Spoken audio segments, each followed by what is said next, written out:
apply that, apply that. That should be good. Things should be coming up online now.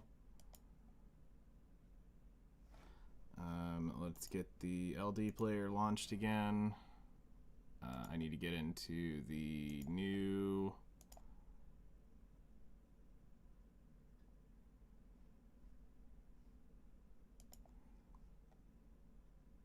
stream.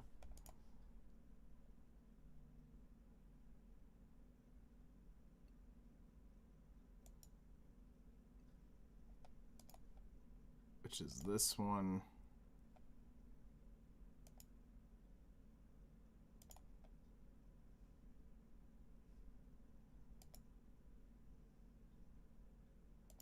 View live control room. Good, we got that up now.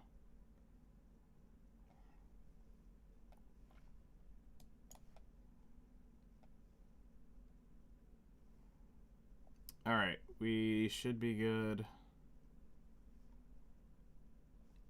I just need to grab the new live link. Edit.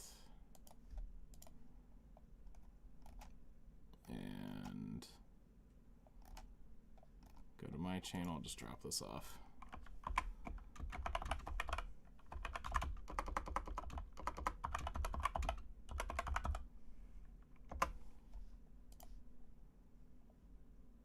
And then we edit my post over here.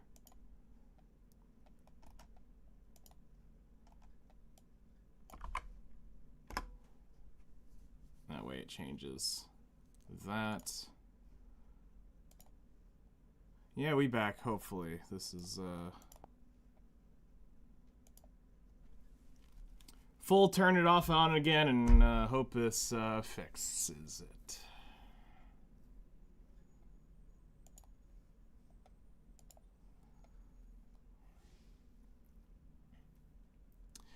So it looked like the entire USB hub crashed on my computer is what ended up happening. The dev responded to what?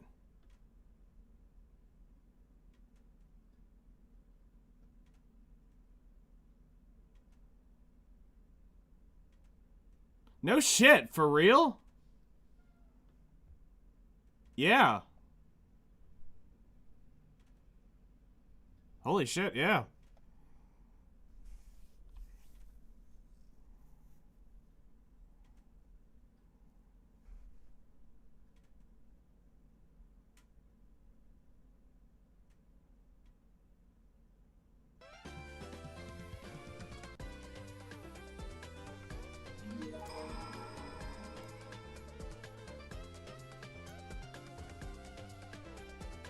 All right, let me bring this up, and we'll put it on stream.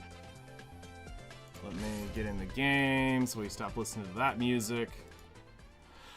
The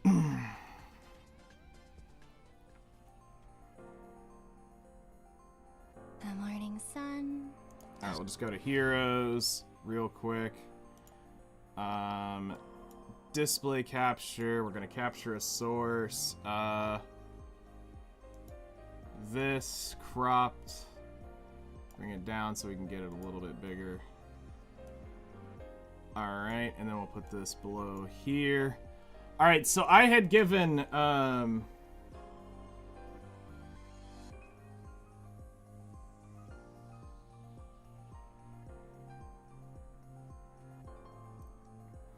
let's see. So let's take a look at the Reddit post. So I gave Zeph the ability. I read your message, suggested I don't believe the arena one would be possible, or quite opposite. M9 representative said they intend to make all special arena units viable and create new packs with potentially pay-to-win gear.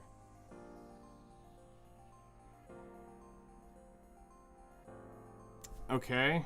Let's see here.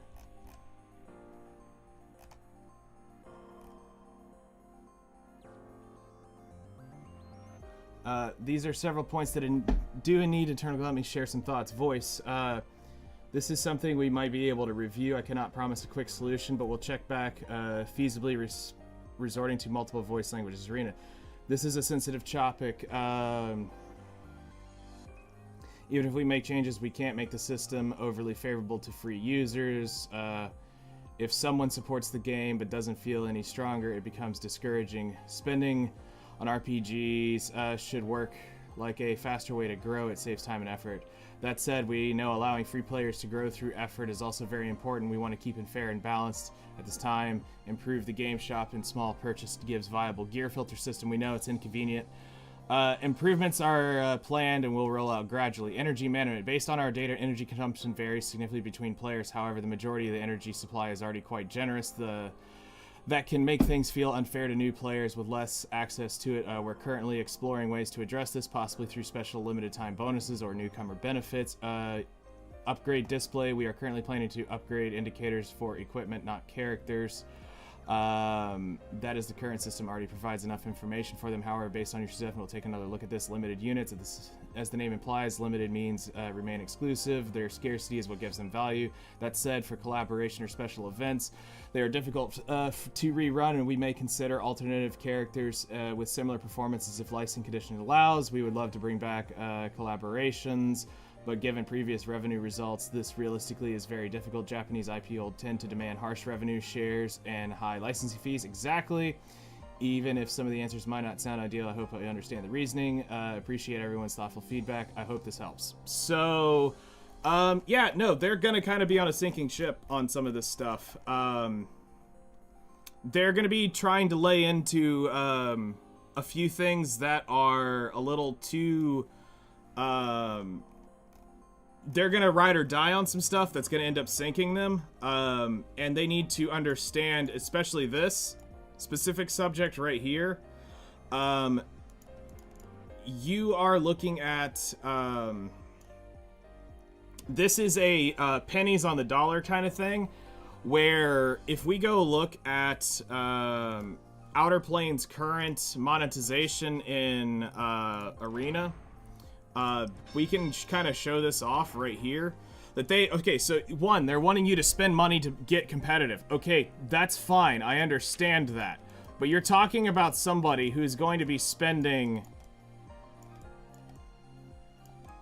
To even get into the top 100, you're going to be spending hundreds or thousands of dollars to make 800 Aether a week. If we do this as a maintainable thing, 800 times 52 weeks, that's 41,000 Aether you can earn that way. Divided by 2,250, that's a demiurge limited unit. That is 18.4 multis that you can pull off on that by staying in the top 100. If you cannot stay in the top 100, that significantly gets harder. So one of the things they don't understand is it's about trying to bring new people to the game to actually play this. They need to keep their lights on. I understand what he's saying. Like, I totally get it. That it's important for them to grow. It's not overly favorable. That's nothing to a free-to-play player. And I think they misunderstand what they don't understand is the guys that are actually spending to stay in the top 1 to 50 is far more competitive. What you're doing is that needs to go up for them.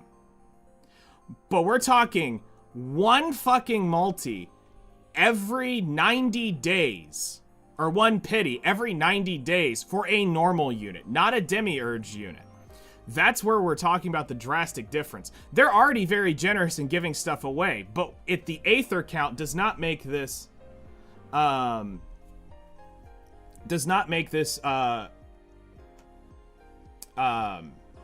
favorable. Their energy is a lack of understanding of their game. I just blew 300 energy just a few minutes ago on the other stream at this point on Ecology Study doing the thing for here. I got nothing in terms of gear in 300 energy.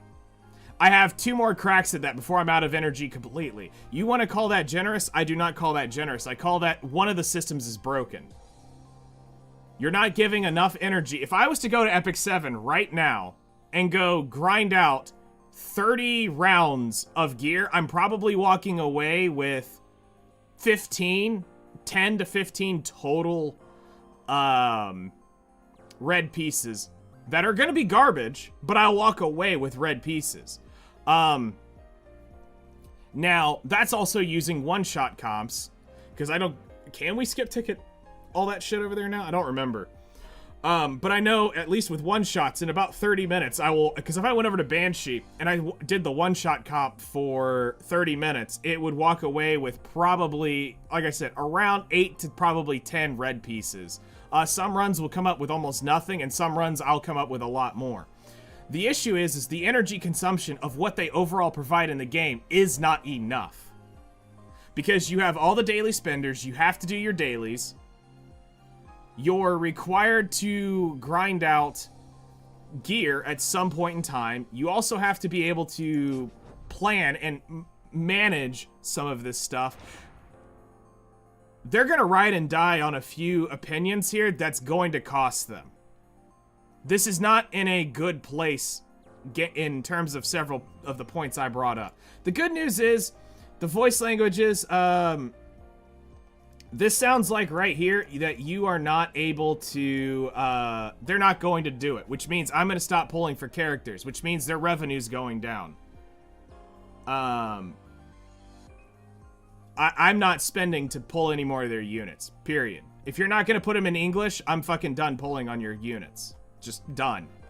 Arena. I have no effort. I have no personal drive to push higher because at 2 to 400, at 2 to 400, where is it?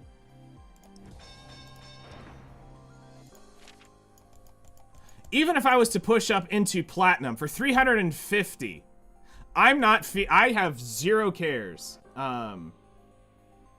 Like, I literally do not care enough to push up into platinum to hold that for every week. I do not care to push into diamond to hold this every week for that.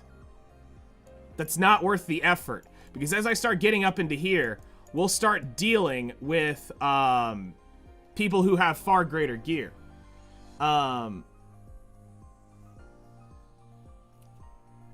So energy management. It feels weird. Upgrade. They're planning on doing that. We're planning on adding upgrade indicators for equipment, not for characters, as the current system. This is stupid. So this upgrade thing here. They used to have this as an FYI. This used to help. So when you would look at your characters originally from this menu, that icon was on the character. That's all we're talking about, is moving this icon back to this page so that we can see who is upgraded or not. I do not need a fucking little red ping to tell me my gear on this. That I need this. I need something to actually look at this so that I don't have to go through here every day and go, who the shit do I need to upgrade next? Or keep a spreadsheet, which I will do if I had to, of who needs to get their 6th, or who needs to move on and get their, you know, who do I actually need to fully level up? This is all they need to do, is move that icon.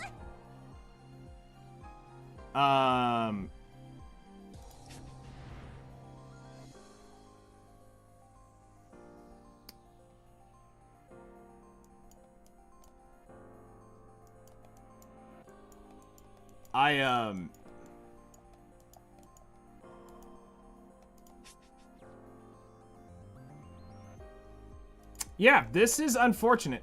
They don't understand what I'm trying to say here with this.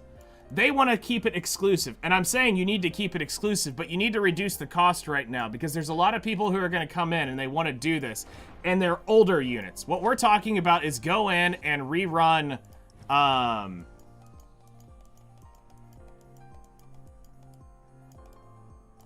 Diane, Tomo, Regina, specifically, as, and then you go into Gnosis, Nella, and, Gnosis, Dahlia. They need to cut back the cost on either the pity or the currency sum so that newer players that are coming in with everything else going on has the ability to try to pull some of these to a point. We're not talking about giving them away from free. We're talking about slight reductions. And, I mean, I may end up joining Reddit and firing back at this guy. And telling him, listen, this is your game ultimately, but I'm going to tell you, you are going to sink and fail. You will not be successful. And I hate to be that guy. You will fail. This game will end a service if y'all do not get your shit up. And I can look at this and tell from a marketing standpoint. I think they want to make a red piece premium item, even with crap substats. No, you can get enough red gear, even if it's crappy stats. No, I agree. I'm kind of worried I'm gonna stop spending for a while now. Yeah, so, I may end up actually getting on and replying to this guy, and,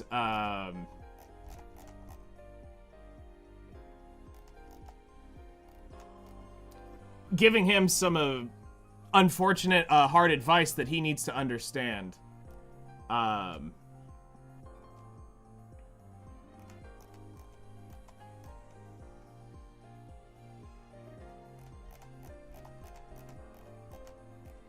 And it's not gonna look good for Outerplane. I'm just gonna be real.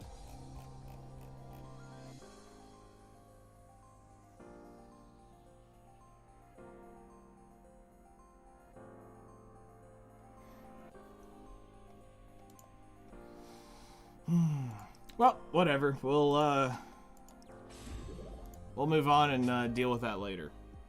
That is for later me to understand. I will reread it again later. And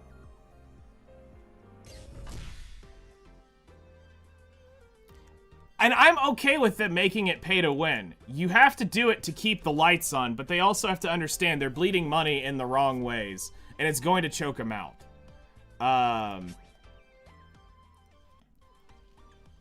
And they also have to realize that they are in a dangerous situation that if they over-monetize in the wrong ways, you're not going to gain supporters. You will crash and burn this game very quickly.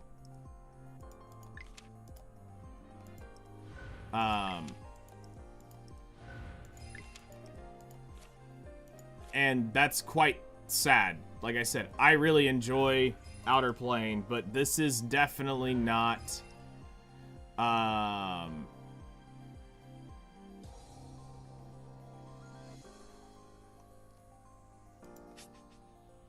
that's not good news to hear. I'm glad they're planning on doing the gear. That's great. The arena thing, like I said, really is... It's not even overly favorable, and I'm gonna have to end up out-mathing this Asian here, and that's unfortunate. So...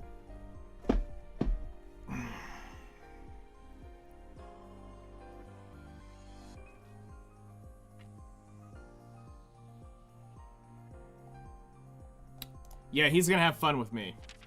He'll stop responding, I guarantee you.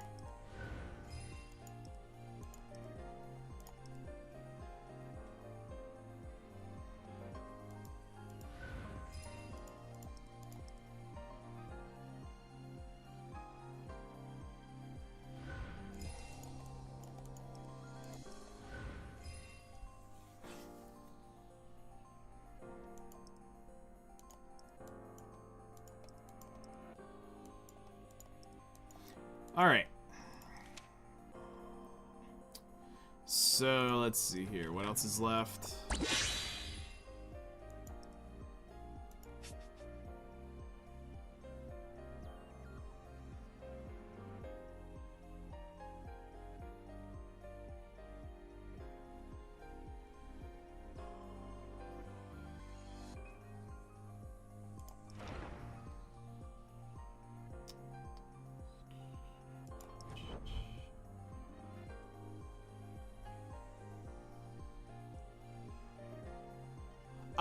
So the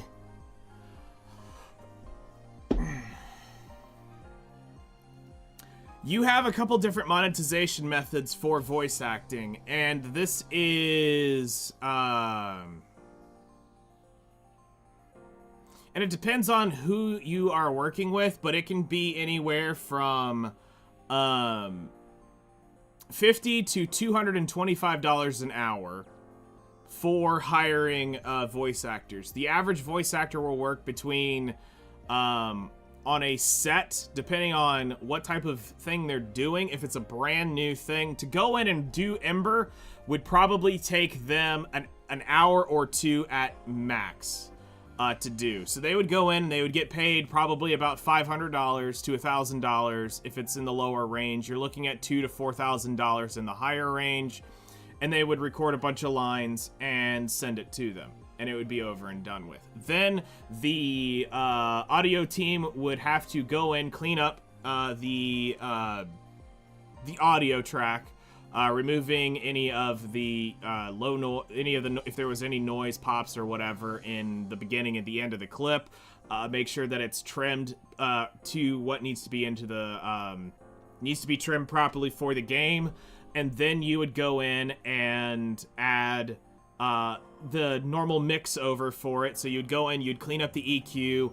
You're going to be paying an audio engineer anywhere from $75 to $175 an hour, but they're probably an in-house team, so you're not really paying them. You're not going out and specifically hiring an audio engineer. You've got one on there. In total, you'll spend less than $3,000 to $4,000 a character per update to do. Anything higher than that, you're just paying for inflation. I'm not going to expose who I have on my phone, but I'm going to even give you this little bit of tidbit. I'm going to give you this information. All right?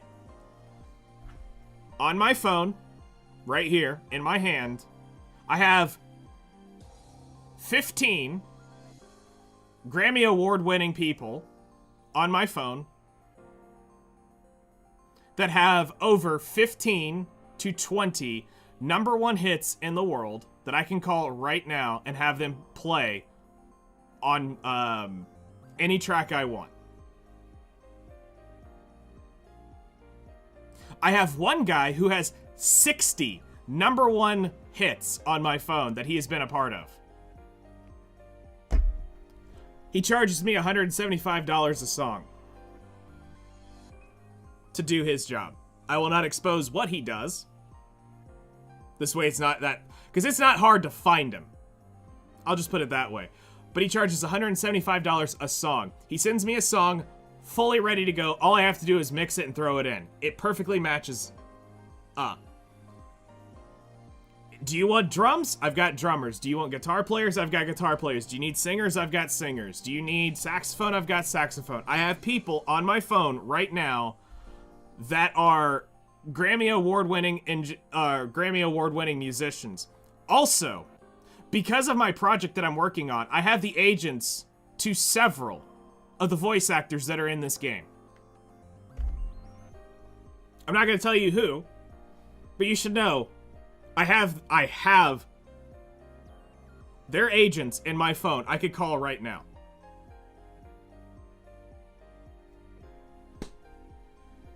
I'm not going to say you're going to be fired up, but I'm just going to say I can probably get a hold of a few people.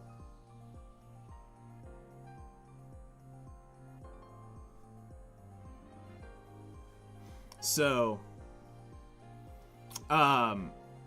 like, I'm not bluffing when I tell you I can get a hold of these people. So you can't bullshit me on what this industry is. Honestly, if you really wanted to,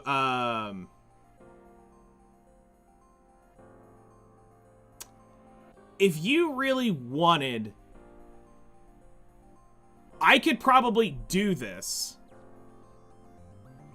as far as, like, recording and mixing this stuff. I would do this for, like, $50 a song. Or $50 a voiceover. I would go in and clean it all up and do it. That's nothing. Just because I'd want it to be done. Now, the voiceovers are a different story because you actually have to pay the talent exactly what their rates are, and they have different rates for different things. They also have a anonymous fee. I won't tell you who it is, but there is one out there that, depending on the project you're on, you will pay 2.5 times more to not have their name a part of the project for specific licensing regions, because they may or may not be in very, very, very popular things. So if you don't want them a part of something or to be tagged, it's 2.5 times more expensive, and they will record stuff. There was a game where this person was done that way, and there is no credit for them.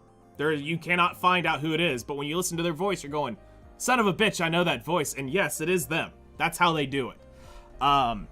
Some of them will do that, and then some of them just don't do that. They will just pure, straight out, it's credited no matter what they do. And then there are other people who have other names. I have a few voice actors in my phone who, depending on the IP, will change their name. So what may go out to Mercedes-Benz is one name. What goes on the anime smut games is another name. But it's the same voice. So that also is something, too, that is out there. Thank you. I appreciate that. Can I ask, can I run both pen and crit damage on one unit, or do they not work together? Technically, yes, that would work together. Because penetration is that, but you don't really want to run pen and crit damage. You want one or the other. Penetration loses its value on low defense units, where high defense units penetration works a lot better because it gets to the HP faster. When it's low, they do not work together. Crit damage is a 4-piece, no matter if you can upgrade it and run crit damage. I think they're talking about on the necklace, Zeph. I think is what they're trying to ask, is if you do, like what I did on air, where I've got the 4-piece crit damage set, running the penetration necklace like this, I think is what I'm assuming they're asking. If they are trying to ask about splitting the set, then no. And I mean, we can show that right here. Enhance, breakthrough. It doesn't split it. So, if you're asking this, can you split the set? No, you cannot split a crit damage set. If you're asking, can you run a penetration necklace with crit damage? Absolutely, you can. But the difference is here is 30%, again, if you're hitting low defense stuff, the pen isn't going to be as valuable to get through it. You'll get to the HP. Yes, it's about getting to the HP faster of the unit. That's at least what I understand about the penetration stat from the testing we did early on, was pen is the def cutting stat to get to the raw HP faster. But 30% pen, is that better on specific units? Is it better for specific content, or is getting something like a full attack percent necklace, getting 60% more attack on a character, gonna do you better for certain things? Because if it has very low defense, getting through that isn't gonna matter, because with a defense break and all that other stuff, you're gonna reduce the defense so much that it has diminishing returns. So then at that point, crit damage and attack will do you far better than pen. So you have to kind of look at that. That's really what we're saying, is if the defense is higher, yeah, penetration works way better. If the defense is low, it doesn't really matter, because you got to think, you've got,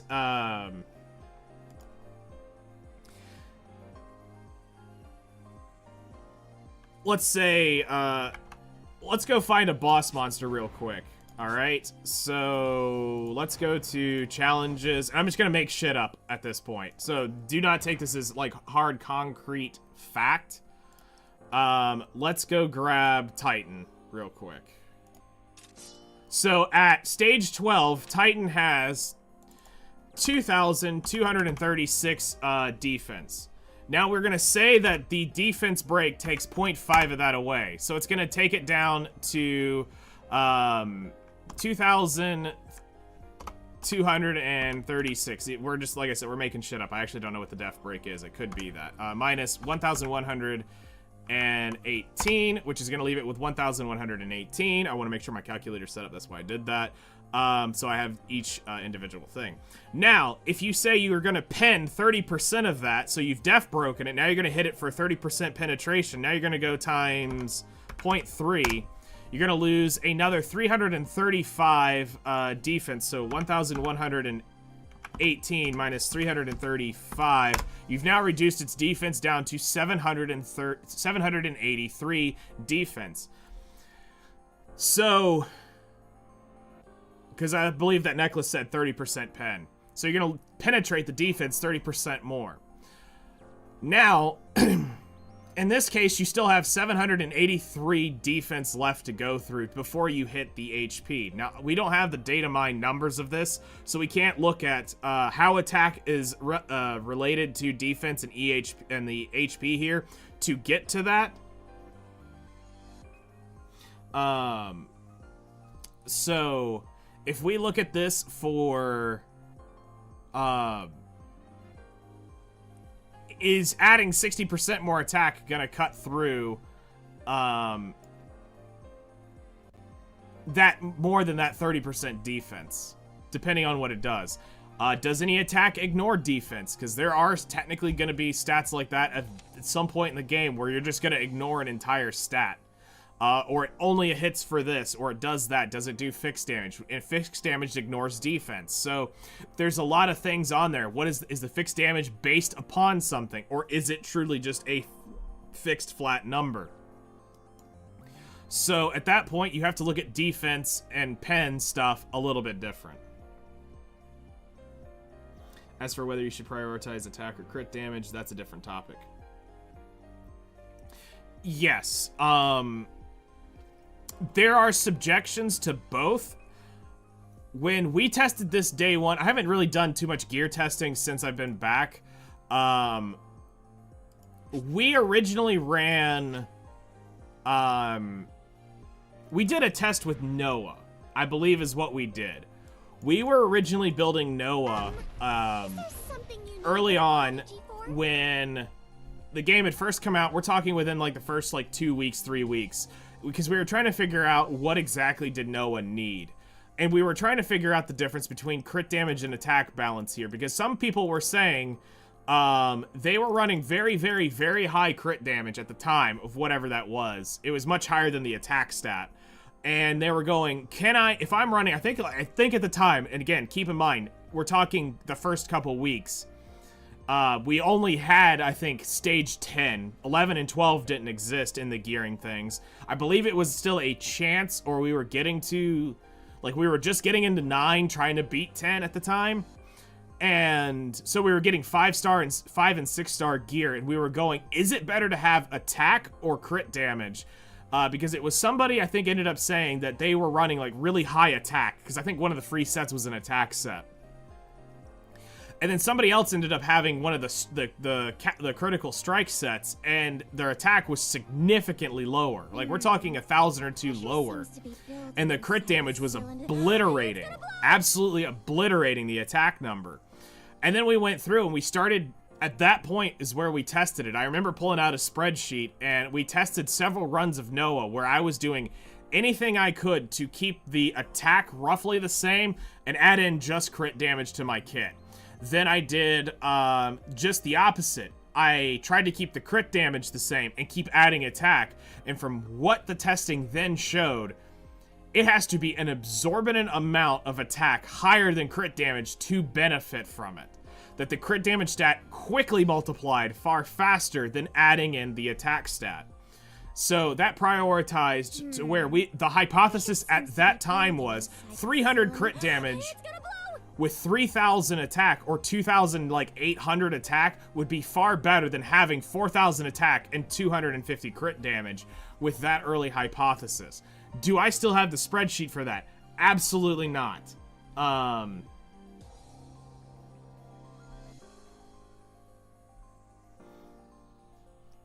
That is true. And a multiplier, it does depend. And it also really depends on all of this crap. What is baked in behind these skills? And that's why we were using just Noah on the initial hit. We recorded the initial hit of Noah, and we recorded the second hit of Noah. We were always making sure to record both hits. And Noah was the consistent at the time. I don't think we did Ren when we were testing it. I believe Noah was the one we all wanted to know the answer on. And then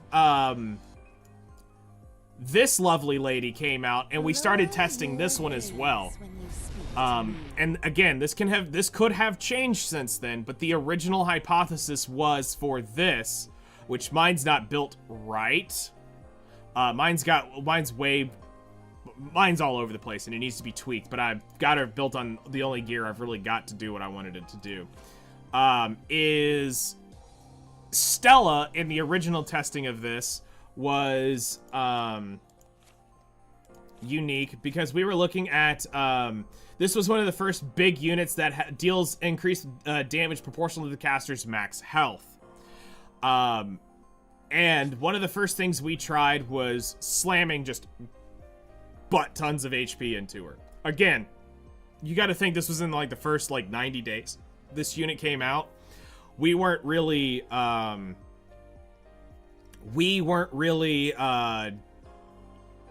geared at that point. Again, we were starting to get green gear, blue gear, 6-starred, and actually fully reforged up. We were in that process of finally because at the time we were having a hard time getting the sets. It was always the set we never need, and then when it did roll, it was always complete garbage stats, which got improved a little bit later on. They changed some of that. But this was the first unit we tested, and the same thing held true as far as the crit damage over the main stat. Definitely did improve the damage more. But then what we ended up figuring out, and mine's, like I said, mine's built wrong, so you can't actually take this as what it needs to be. But we did find out that if you could hit around 14 to 15,000 HP, again, at the time, and then hit around 2,800-ish in attack, did far better than having 0 attack and all of it in HP because of how the skills tended to modify. Now, I'm hoping since then they've gone back and fixed it so that the HP has better value than the attack.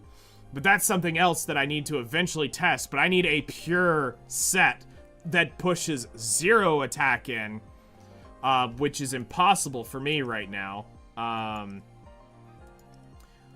because of just stats. And like I think the only thing we ended up having was that necklace at the time.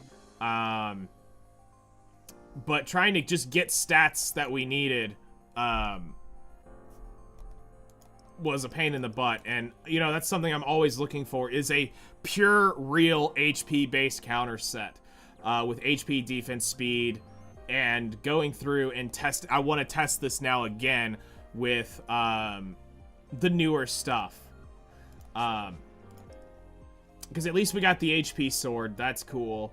But I need to find something that actually rolls well, and if I can ever test that again, I would like to go back in and see, because it wasn't a ton of attack added in. I think we were only adding like how much attack are we adding in? So I'm adding in 2,000 attack. At the time, I think we were only adding in like 1,200, 1,500 attack, and it was drastically changing her damage numbers. I'm starting to see how deep this game goes with the attack modifiers and damage. And some of that, honestly, just goes into the skills. If we actually had, like, so Epic 7 had a damage calculator. This would be a lot better, but we don't have those numbers. We don't have a damage calculator like we did with Epic 7. We could go in and customize all sorts of shit there, and we could tell you everything about that unit. Exactly what stats actually mattered. We could show the difference of, if we added 500 attack, did that beat out, you know, let's say another 1,000 HP? Did adding 50 crit damage beat out adding 3,000 HP? We could tell you that based on having those numbers, but that never happened for this game. Nobody ever ended up mining it that hard to get that. D-Stella scales off of attack. HP is the damage modifier. that is like a drop in the ocean among damage modifiers. You prioritize attack. That's interesting, because that's not what her skills said. And that's kind of not what, like, I never had enough attack at the time to do that. There was a damage calculator for this game, but the creator shut it down when they stopped playing. Oh, there was. I don't remember this one having it. Weird. So somebody did mine this game at one point and get it. So it is possible. Quick question. I can assume it's different for newbies. The guild 3-star piece selector is worth. Not really. That's a lot of currency for you to get. Oh, speaking of guild, there's somebody I needed to get in. Fuck. The dev letter kind of threw me off. Whoops. I'm sorry if you're watching the stream. You're probably sitting here, dude, let me in. It was Demigods. I'm like 90% sure it was you. Let me go double check my comments. Yeah, it was Demigods. Cool, he's in.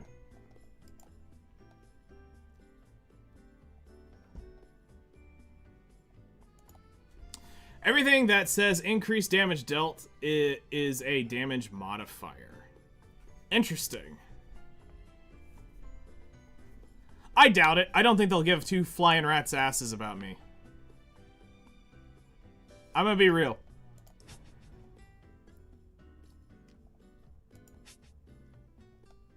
To them, I am a small fry in the grand scheme of things. The answer that they got is good, and like, honestly, I appreciate the real answer. Like, I'm glad he didn't bullshit me. He gave me a real honest opinion, and I'm actually debating going on Reddit for the first time.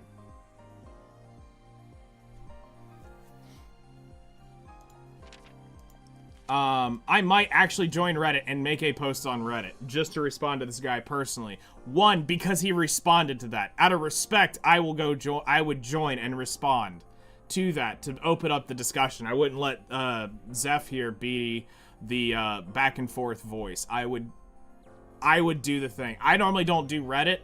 I've never done Reddit, and he asked if he could post it, and I said, sure, that's fine. I didn't expect to get a response. They responded, so now I feel like as a business person, it's time for me to... If I'm going to join the conversation, it's not through somebody else directly. Yes, and I appreciate that. I appreciate the fact that he took the time to respond. Like, if he is somehow watching, still, by this point, I appreciate them watching. The power of the science that descended upon this land so and long ago I can give a written explanation for a lot of this. That is, I was brought into this world in exchange for some divine offering. That is going to be some reality that he doesn't want to hear, unfortunately, about gacha games. Yes, you're a developer. Yes, this is your game. Yes, this is your IP. Yes, you're responsible. You have a vision. We need to trust it. But at the same time, I can also look at this from a business aspect as a business owner. I've been doing this for 19 years. Yes, the developers responded to my post. So, Fading Light Zeph, asked this morning, could he post the long post that I wrote on Discord on Reddit. He says they're really active, and he wanted to know, could he post it under their Reddit. The developer fully responded to all my points directly, and basically saying there are certain things they are not really intending to change right now, and that they are working on making it a more, that they are limited and need to remain, like, stuff needs to remain exclusive. He addressed every point. And this is where I need to explain to them that they misunderstood, I believe, a few of the suggestions about what is going on here. And, there are some critical mistakes that they are making about the game. And like I said, if I have to out-math an Asian, I will do it. And I will bring numbers to this, to talk to them. Which is the monetization models that they are looking at is not going to save their game. It's going to push people away at this point. you've got to look at it from a different aspect. If you want to make this game compete with Nikkei, you're going to have to drastically change everything about this game. If you want to be able to compete with $10, $20 million a month revenue streams. Right now, your revenue stream needs to be positive $1 million a month. Honestly. Actually, at this point, getting $500,000 a month is going to be their big goal, because right now they are around the $175,000 mark. Which is great. I would love $175,000 a month, but as a gaming gacha game company, there are costs in there that have to be accounted for. It does take some time. The servers are expensive. You have to pay for stuff. It's not cheap. And yes, I do know this. Will I expose every number I know? No, I won't do that out of respect for some things that I know. But there are some things I can directly call their bullshit card on that I do have access to. Because in reality, I have looked at building my own gacha game for my IP. So it's stuff that I've kind of kicked the bucket on. Server costs are not cheap. Development time is not cheap. People that are talented to do the artwork like this is not cheap. To get a model like this is not cheap. At least as a freelance level. As a company where you're paying a salary, this is a little bit easier to do because you're not paying an artist, per job. You're paying them per hour to come in and just create shit like this all day long. So it's a little bit different when it's an in-house development studio. You can't pay them per model. You can bonus them probably per model if you want to do that. Sure, for every model you complete and it comes through and it passes, we'll bonus you $500 or $1,000 or whatever. But you're also getting paid between $60 to $100, probably $200 an hour, depending on the quality of work, how fast you work. Because again, it goes back to this: you can have it cheap, you can have it fast, or you can have it good. You can only pick two of them. That is the rule of anything financial, for real. And I'm not joking. Do you want it cheap and fast? It won't be good. Do you want it fast and good? It won't be cheap. Do you want it cheap? Do you want it cheap and good? It won't be fast. I'm not joking. That is a real thing. That is a real thing that you can apply to everything in your life when it comes to anything you've got to do, whether it's getting somebody to come in and work on your house, it's somebody to work on your car, is it somebody to come draw something for you. That can be applied to absolutely everything. But there is a within reason clause to that. Just because an artist wants $1,000 for an image, does that mean you go out and you pay an artist $1,000 for a job? Fading Light knows something directly. He knows a lot more about my project than I talk about anywhere else. He directly, and I'll give you one, he directly sent me to an artist that draws some absolutely epic fan art. And I mean absolutely epic looking fan art. And it was not cheap, but it was fast. Does that mean you can guess what my answer was? It wasn't good. Divine offering? I got a rare case where I actually got somebody who didn't care.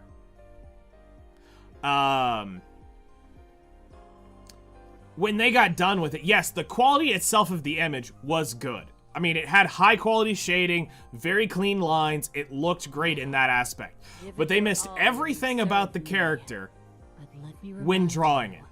It looked like a generic piece of crap, completely not anywhere near.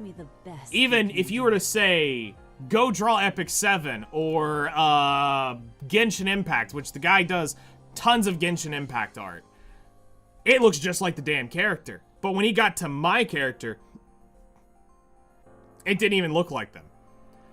Like, the color of their skin was so light that even the darkest shadow on the character was not the base color of my character's skin.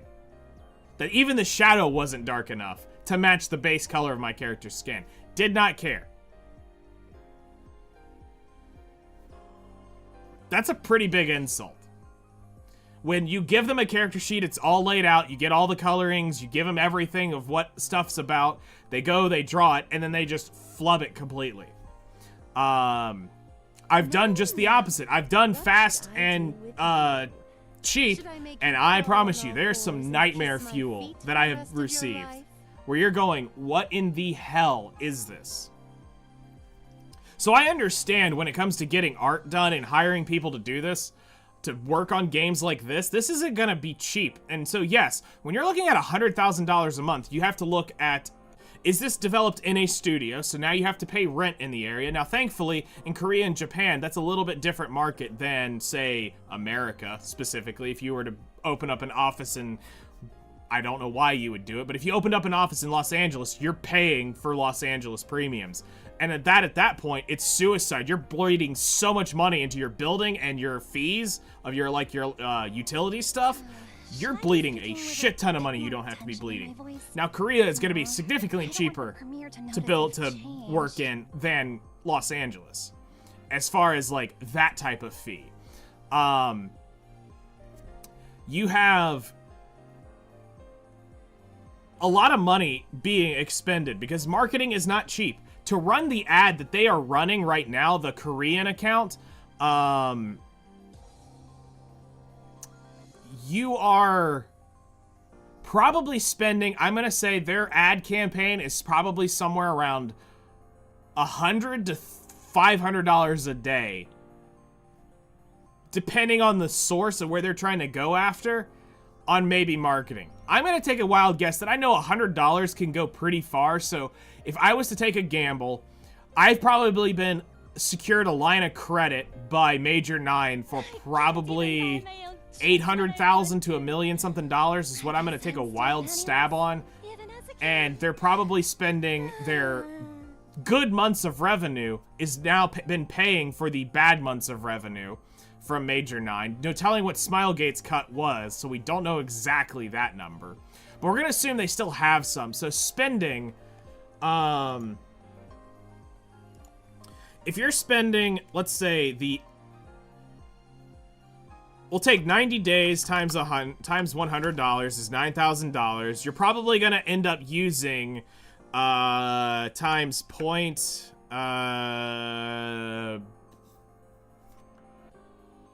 you might end up burning like 78% of that. So you'll end up burning about $7,000 over the 90 days in just one marketing campaign. One. So this is one ad I run on, let's say, Facebook, is going to cost me $7,000. If I end up using or if I use 78% of the campaign, because if it doesn't end up getting shown, or something doesn't get clicked on, it doesn't charge for it. Like, it has to be physically seen from some of the way campaigns work. And there's some where it is just $9,000 and it's gone. And you get X advertisement per time. You've got, let's say you start a YouTube campaign and you're promoting one of your promotional videos. That can run, do you want to spend $500 a day? You would do that for, you know, $500 times, let's say, let's run it for 14 days. That's $7,000 there. But I'm going to get a ton of views and a ton of traction on that. But now, does that convert over to downloads? Did I spend $7,000 to get any downloads? Okay, how many? All right, now we need to know the market. This is where I have information that is not just publicly available everywhere. I can tell you guys, and I'm going to rep you guys pretty hard because you guys are awesome. Southeast Asia is my largest market. You beat the United States of America in Outerplane. Right now, Southeast Asia is 31% of my entire viewership. Now, the number 2, 3, 4 go very quickly. It is very tight race between the United States, Malaysia, France, and actually, I can just pull it up here, I think. Let's see. If I look at it from here, studio, I can pull up my last 2 weeks on analytics, and we are looking at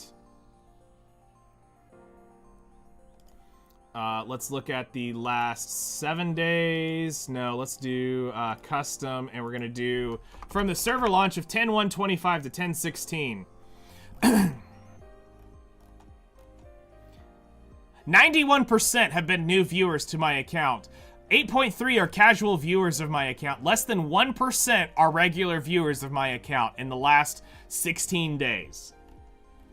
Now, most people are on their computers. I've got 32%, I got 47% are using their computers to watch my videos. 32% are watching it on mobile phones. This fucking blows my mind. 13.4% are watching it on their TV. And then 6.9, amazing, on their tablets. All right, so as for my market now, has changed. So, as of right now, I have 22 or 23, 23.7% of my audience is from Indonesia. 22.6 is from the United States of America. Philippines has now come up to 6.1% of my viewership. Brazil is now 2.4% of my entire viewership. Brazil is 3.1%. Malaysia is 2.4%. Canada is 1.4%. Vietnam 1.4%. France is 1.4%. Thailand is 1.2%. India is 1.1%. Germany is 1.1%. Singapore is 0.9%. Russia is 0.7. United Kingdom is 0.6. Japan is up to 0.4 now. Spain is 0.4. Italy is 0.3. Mexico is 0.2. Australia is 0.2. The Netherlands is 0.2. Poland is 0.2. Trinidad is 0.1. Ukraine is 0.1. Belarus is 0.1. Peru is 0.1. The UAE is 0.1. In order to get to Korea, is not even on the list. Korea is not even something that is popped up to show on as a support, like as a anybody in Korea has not found my video for Outerplane in the last 16 days, which tells you Malaysia and Indonesia is your, like, Philippines, like literally Southeast Asia, you absolutely need to go into immediately. Go into Indonesia right now and deeply spend. These are the people that are wanting to play your game. Fuck Korea and Japan. I'm sorry. Your home base right now is so very much not where your market is. That if in 15 days I can map out your market just from that, you need to be running ads like out your ass in Southeast Asia. Go to Malaysia, go to the Philippines, go to Indonesia. Pump deep into there. Grab all of Southeast Asia. Start marketing to all of them, because there's obviously a much bigger market there than Japan and Korea. Now, here's the issue, and I don't mean to call you guys out for this. I just know a lot of you guys are. Is your money there? Is your money in Southeast Asia? Are you guys spending? Or are you guys a bunch of cheap bastards who aren't going to spend? I know a lot of free-to-play players there, and there's nothing wrong with that. I'm not actually saying that that's a bad thing, but I got to look at this from a marketing standpoint. Am I going to get Southeast Asia to spend? Yes, there is going to be a market, but what will I get them on? They're going to probably buy... So Southeast Asia, I think we can get a decent portion of money out of. Will it be the high-end rolling stuff? No, but you'll definitely get a lot of daily packs. You'll get a lot of low-end. You'll get the lower mid-tier purchasers. However,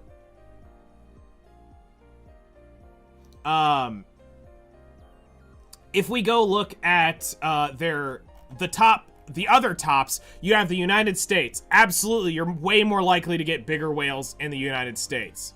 You have a much, much greater chance of getting higher spenders in Brazil than you do Southeast Asia.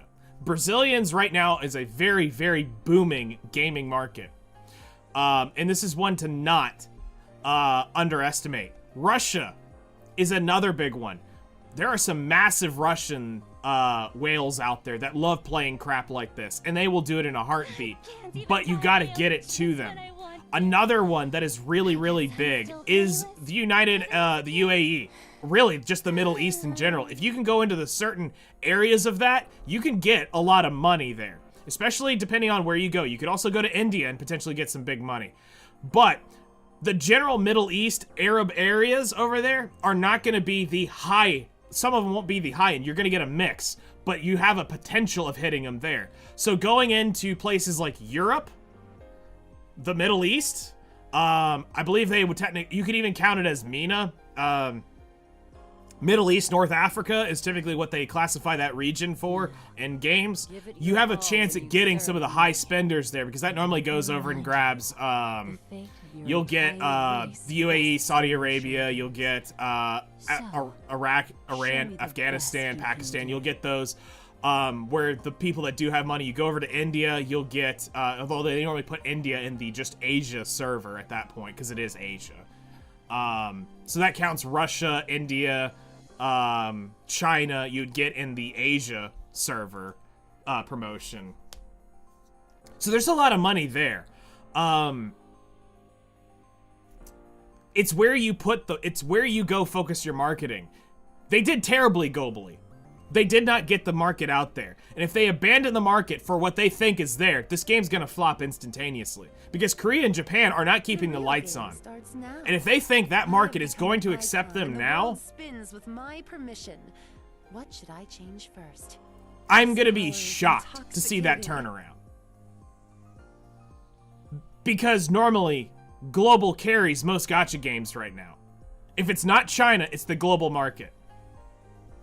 Because anytime you see, anytimes when you see the split in revenue, where you can see the China servers, the Japanese servers, and the global servers, global and China, depending on the game, typically outspend the Japanese server and Korea servers entirely.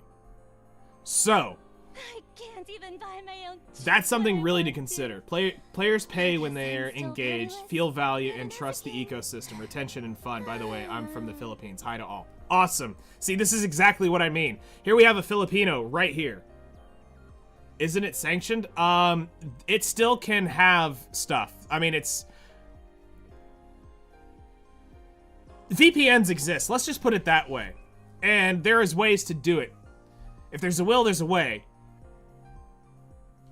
Yes, it's sanctioned, but it depends on what they're sanctioned from and where the money's coming from. But like, see, here we go. We have a Filipino right here. This proves the point. They are engaged. They want to be a part of the community. They want to be a part of the game. Don't ignore this. What should I change first? And I think this is a really big opportunity in marketing. I'm giving you free data that's telling you the biggest people who are looking for my videos right now are from Indonesia is the #1. You are beating the United States. However, the United States is the next biggest thing. Now, maybe it is also a cultural thing where Koreans and Japanese people typically don't come looking for English-based context. But right now, I hate to say it, there aren't many of us out here doing it. So your options are kind of limited on who's making Outerplane content. So it's between like one of like 10 people I'd be willing to throw a dime out right now that are truly making quality content, that aren't just trying to get a quick rip on something. The power of the science that descended upon this land I so wouldn't long do a ago VPN just to get this has game. transformed into This a is religion too much of a barrier revered for by something that, humans. for something going so Does bad. that mean Need to start I was doing better. brought Hope into they this listen to you. world in exchange for some divine I'm not doing this to even scare people off. I'm just trying to give you guys like actual marketing mentalities on how you look at your markets and where you go to expand and how to analyze what you're being given. We can literally give you so much so fast.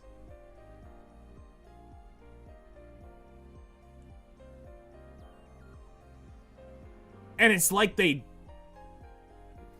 they're so hell-bent on keeping it close to home.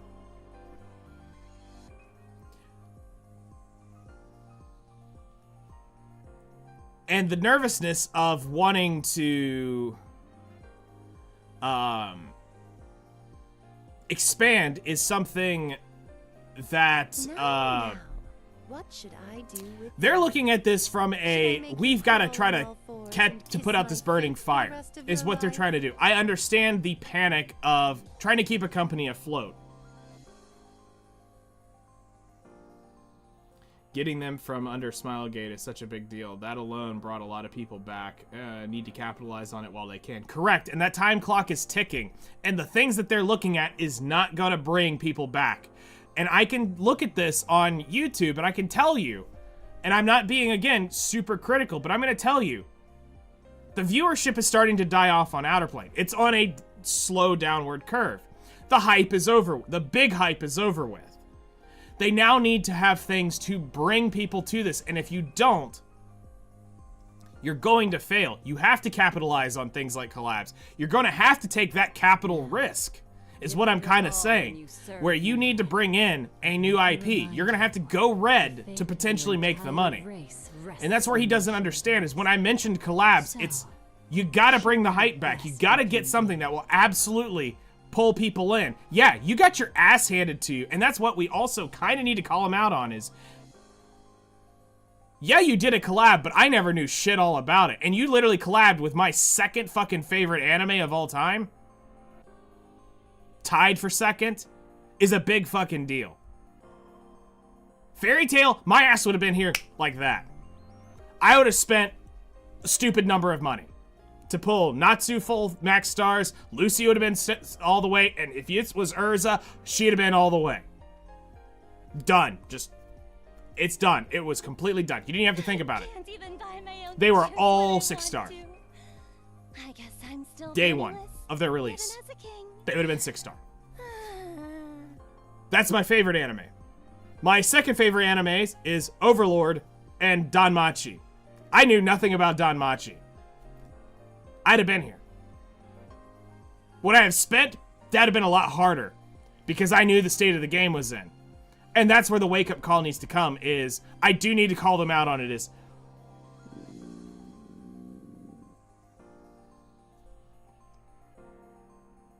when you know a game's failing, you're not going to spend on it. You've got to show them you're not failing. You got to show them, you got to show your community that we are in it for the long run. You got to come in and you got to hit hard. Right now, the things they're talking about is losing hope in people. They're doing great changes. Does that mean I was brought into this world? But you're not doing enough to in exchange for generate some people coming back. divine offering? Like, it wouldn't kill the kill Outerplane's own individuality if they were to start doing collabs consistently. Not necessarily, because if we look at it from this right now, here's a great way to put this is what is the fastest way to get somebody to look at your game? Bring in something they recognize, okay? How many games have I personally gone to because a collab was there? The only reason I ever went to AFK Journey was because I saw Natsu, Lucy were going to be in it. And I instantly went, and yes, I spent money in that game to make sure I got them. Has transformed into a I started playing it. I enjoy AFK Journey. I just kind of got tired of doing it with everything else that was going on. And I want to go back at some point and continue playing it because it is cool, but it also, at the end of the season, it was kind of like there wasn't anything to do. But I played that game. I will tell you right now, you bring Overlord to it, I'll summon for it. You bring Danmachi to it, I'll summon for it. But you bring, like, stupid shit, like you fucking bring in ReZero, which is in every gacha game, I'm not going to summon for it because it's in every gacha game. I'm not going to summon for Persona. That got spread everywhere in that game. I'm not going to summon for it. But somehow, let's say you bring in a Farron collab like Epic 7 did. Although I wouldn't go support Epic 7, which is the only reason why I didn't go summon for Farron or play Epic 7 is because of that. Was because I know Epic 7's got a shit company backing it, and they're literally just speed chasing butt fuckers, so I'm not going to go play Epic 7. There is no balance there. It's a one-track mentality. The devs do not give a flying fuck about that. And it's obvious. Their power creep is insane. What game? It's not Outerplane anymore. If it starts doing collabs every month, it'll become the collab game. Yeah, that's not it.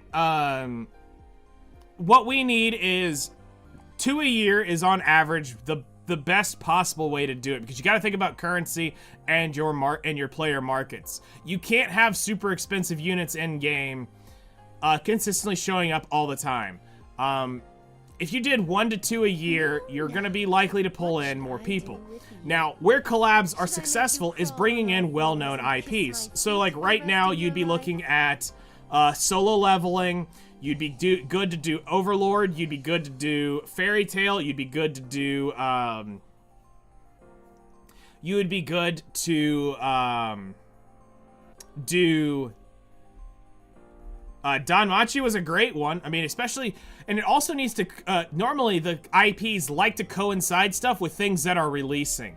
Seven Deadly Sins is going to have a game dropping soon.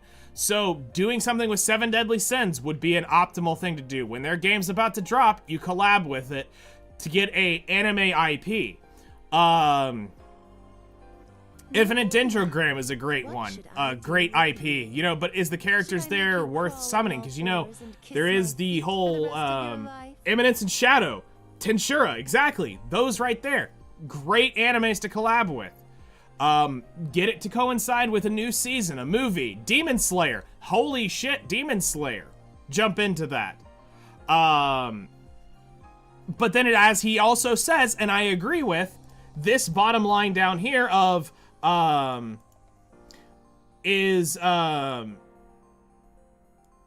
if licensing conditions allow, they'd love to bring, collaborations, but given the previous revenue results, this is realistically very difficult. Japanese IP holders tend to demand harsh revenue shares, which is true, and high licensing fees, which is also true. But what they don't understand about that is they fucked up in their marketing of it. The game did not have the traction to pull that in, and they didn't market it well enough to bring it in, because if big people that love the IP didn't know about it, your marketing team sucks. You did not do enough to promote it behind. And that's something you also have to get better at negotiating. Newer companies don't have the balls to sit here and negotiate that. But you need to be able to announce this shit a month, 2 months out in advance to start hyping it. Don't fucking drop it 2 weeks before it launches and say, surprise, we're getting a collab. 2 weeks is not enough to generate enough to get hype on it. Talking about it a month or so out is enough to start getting enough hype behind it to get people in. And I guess I'm still penniless, even as a king. I know that there's enough that can be done. And I don't know their marketing budgets. I don't know what their numbers are looking at. I don't know their bottom line. They could be running right on the red right now, for all we know, due to bad financial decisions over the last, let's say, year. I don't know. I don't see their books. If I saw their books, one, we'd have to convert it to the US dollars to understand. But, getting it, you know, physically seeing their books would totally tell you a lot more. But I can kind of tell you their books.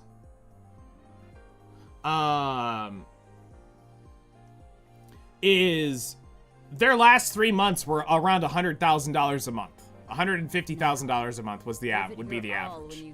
But let me remind you. That's a decent bit, but I'm gonna say probably 60% of that, 70% of that was trying to keep the lights on those last few months. Best you can do. Because they definitely did not want to blow their savings from the good months the year prior. The longer I know ahead of time, the longer I can set aside to spend. That's another reason. Yeah, the free-to-play player has a higher chance of saving and stuff like that, but you can't play predatory level pay to win. If you give them enough time, you can spend. And I mean, I would do it. I'd say, hey, I got next month, this is coming out. Oh, hell yeah, I'm doing it. I'll tell you, like, what was it? The FGO collab was promoted, what, 6 months ahead of time? They announced that FGO was going to Honkai Star Rail. So you knew, like, 6 months ahead that it was eventually coming. And then, what, probably a month before you started seeing ads for it, where they started showing off, started teasing the collab, and then finally, what, the 2-3 week event came, and boom, they made $90 million that month. Because FGO is a monstrous IP. But they did it. They pulled it off. And I mean, I hate to call them out on that. And I'm going to do that. You know, I'm going to tell them your estimated revenue during this was terrible because you didn't bring in the people. Don Machi was a great IP, but you didn't market it right. You focused in the wrong spots. Should I be speaking with a bit more tension in my voice? I don't want the premiere to notice I've changed. Let's not use that collaboration as an example. What, are you talking about the Honkai Star Rail? One with FGO.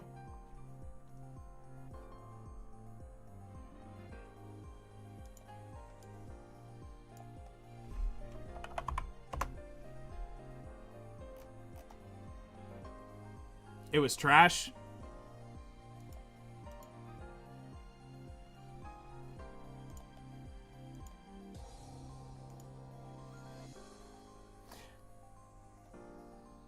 What month was it? July? Or, April? The power of the science that descended upon this land so long ago has transformed into a religion revered by humans. That's the difference in bringing in collabs in very I was brought popular into this IP. world in exchange for some divine offering. Like, it was one of these was the month. I know one of them was like some god tier character that they dropped, and then they dropped the collab. But right there, that's a year of data right there. And they were constantly averaging around $35-40 million a month. You drop a god tier character and you drop a humongous collab, boom. Absolutely monstrous. But let's go look at something more generic, okay? So, like, if you look at,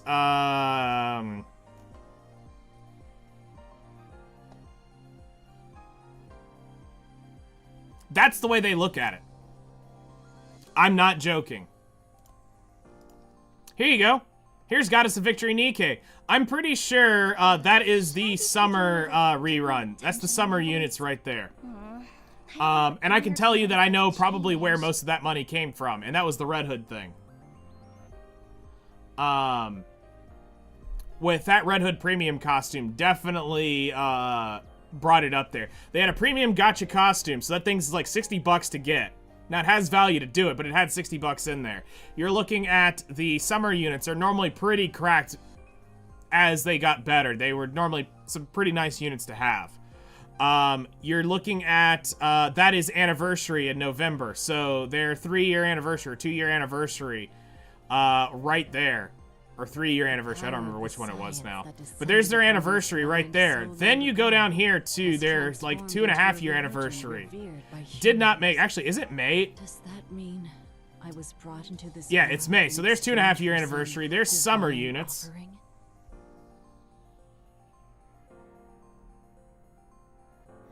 That will be interesting to see. I assume it'll be probably equal to or slightly better than this, but you have to realize the issue with the October collab is November is coming, and we all know that the anniversary unit is one of the most cracked units for the year. So yes, this will make money, but the November will make more money. Now, I am going to nearly guarantee you that the let me remind you. that the November data will be far better than the October data, or equal to. But again, look at this. What's funny is their summer units did not bring in. They barely brought in. Whatever they did here in May brought in the most people, the traction. So Nikke had a Stellar Blade collab, yes, which is great. You can do that all you want because it's your own IP. You can throw that in whenever you want. But right there is May. Had far more downloads than the rest of the year. Now, what should I do? May is not the second anniversary. Should I make you crawl May should be the 2 point. Hold on, I can go look at my video and I can tell you when the anniversary is. Because I made a video about I made a video about the thing. Hold on. 1.5 anniversary was published May 15th. So yeah, that would be the 2.5 anniversary. So that brought in a lot of people. A lot. So that was the 2.5 anniversary right there. So they're going on anniversary 3. So this is 3rd year anniversary. But it did not outperform November. The real game starts now. I have become an icon, and the world spins with my permission. Did not What do should I good change for first? the summer This units in power terms is of downloads. I mean, it did intoxicating. better, but they definitely spiked here. They definitely made more with summer units than they did their 2.5 year anniversary. Again, because we know that the Red Hood skin was what everybody was chasing.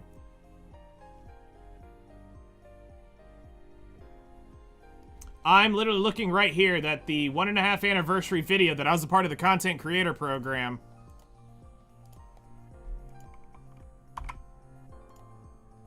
That video that I was a part of the content creator program, that was a required video I had to put out. So I gave them an absolute fucking roasting before I left. I don't want the premiere to notice I've Was May changed. of 24.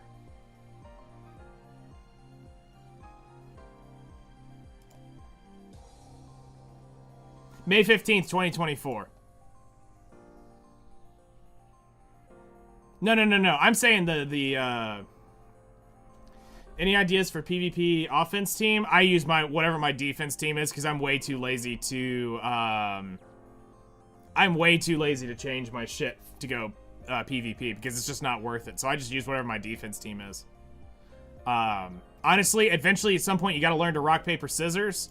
So you're gonna need to understand a bunch of different units before you can actually dive into like arena teams.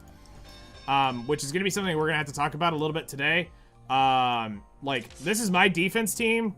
It's just what I have that I can make that can do some weird shit. You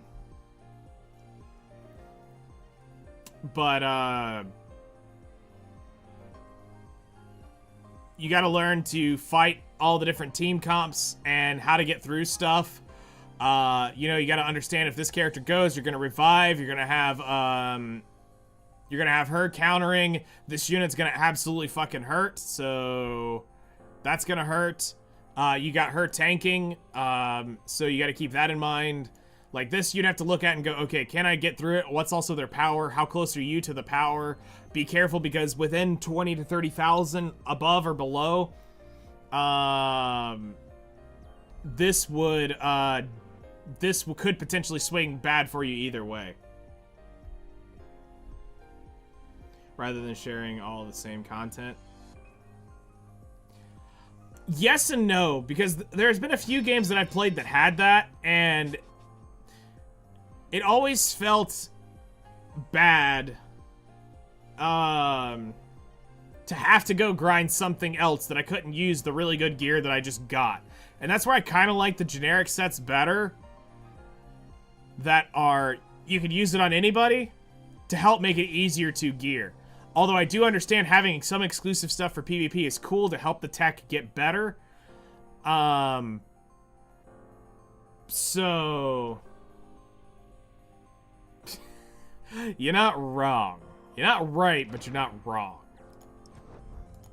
So, you know, that's kind of my soapbox. I'll debate if I'm going to respond to the developer.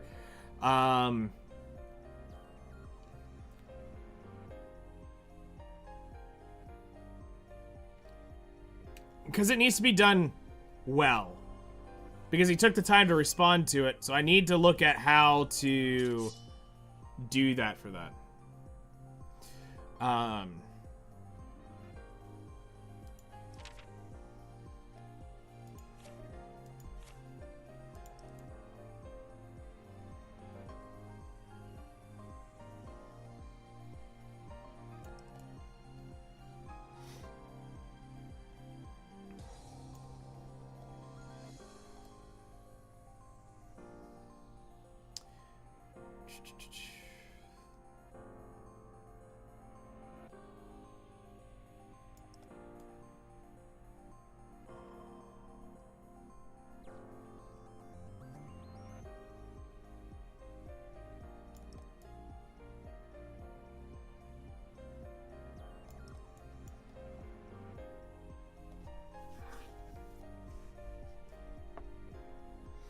Okay,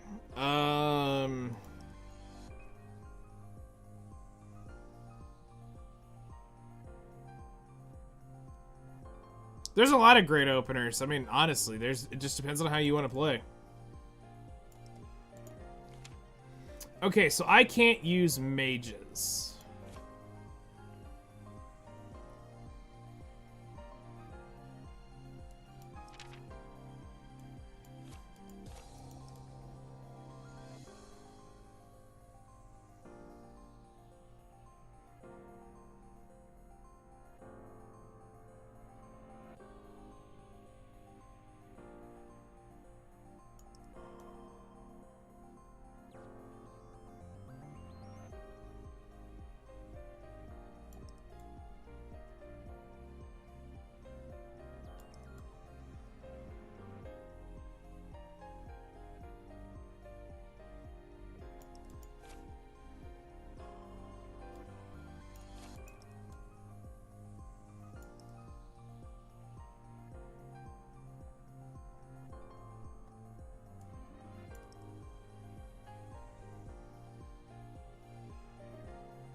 I've just got to go in and see this shit. What the hell it's talking about.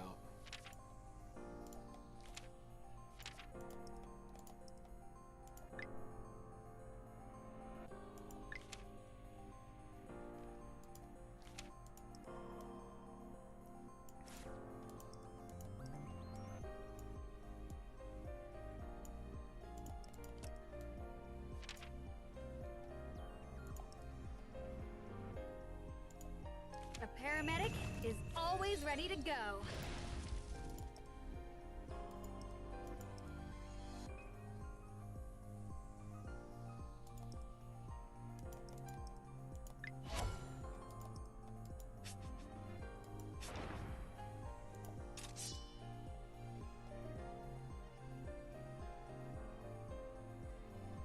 Like, let's just go in and see it. I'm not actually trying to, like, take this team. I just want to see it played out.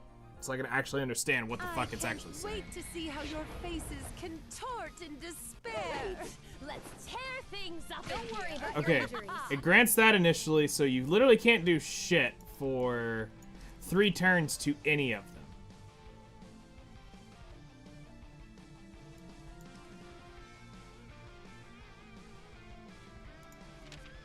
Okay. Next question. Can you speed chase them?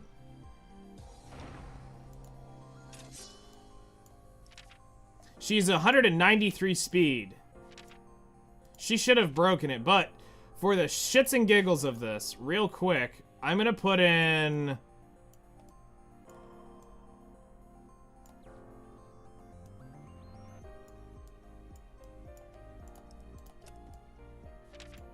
.306. So I literally have 100 speed more than her. Let's see if I can actually get in front of him before that buffs. Here's to another day of business.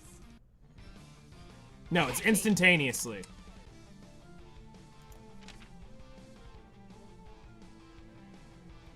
Alright. So there's nothing we can do about that. It is a permanent,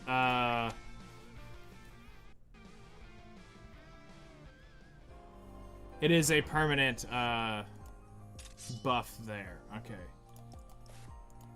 Alright.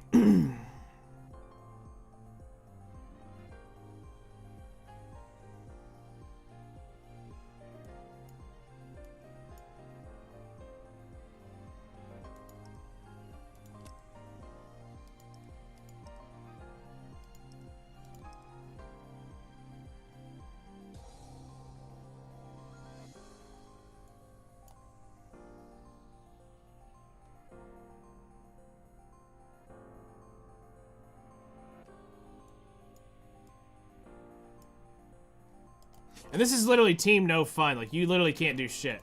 She's not immune to anything, so you can technically stop her. You just have to have the effectiveness to shut her down. This little shit is immune to everything fun, so you can't do anything to him, so you have to let him go. Okay. So maybe the tech... Well, no, because you want her to go, but you don't want her to do... You don't want her to ult, so is the tech that you're wanting to silence her, to make her take those 3 turns without having the annoying-ass buffs from this? Because that's a lot of skill that you're going through for 3 turns to start that. Start of the battle. Okay, so it's just period. You cannot get in front of it.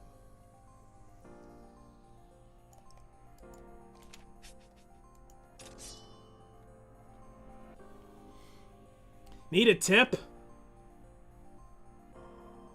I'm honestly a little confused about this. I don't quite understand what it's wanting me to do, so that's why I'm just like, I'm looking. Don't look at me as like actually trying to like run this. Lens is fully operational. Initiating combat. Okay, so they both have invulnerability and immunity.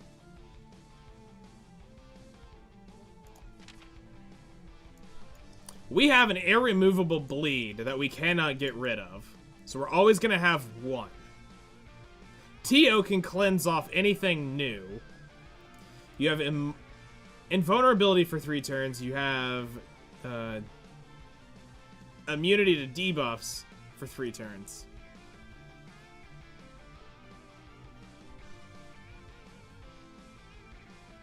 This one, I'm not quite sure where we're going with this one. How to cycle through it. So, we don't want this to go off.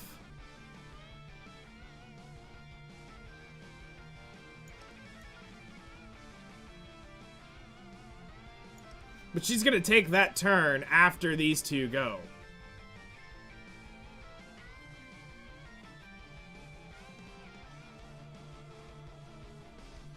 Francesca prioritizes your top lane, which is what her stats say. You must have to endure. The best solution is your own invulnerability on a slow unit.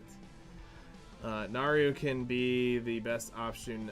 Another is Leo, Diane, and Cindy.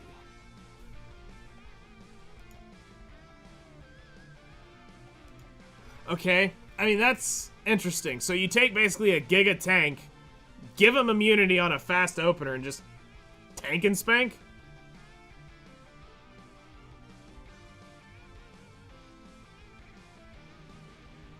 I think I have an idea. I think I have a 5-head idea. Is it right? I'm not sure. Is it 5-head? Maybe. Alright.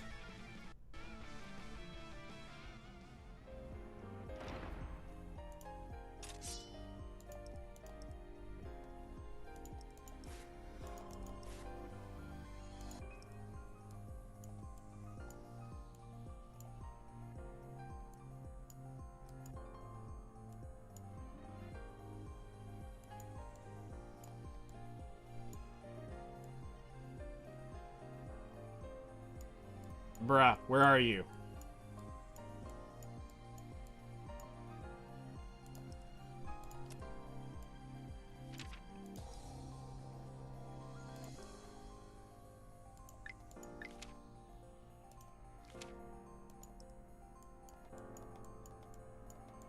And then you said,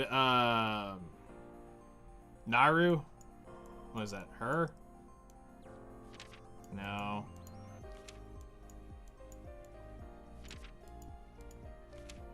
Isn't that the pirate girl?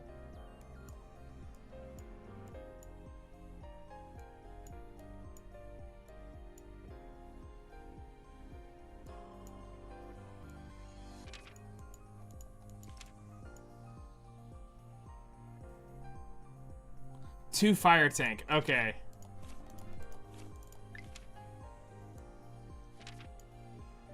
Oh yeah, here you go.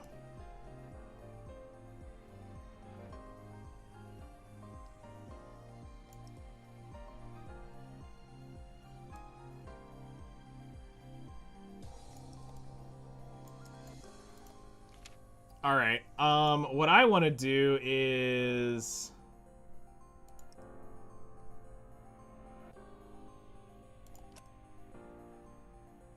this.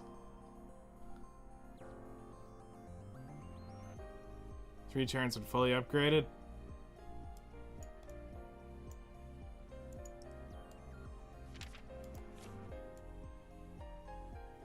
Two turns of immunity 4 turns. I can heal probably through that.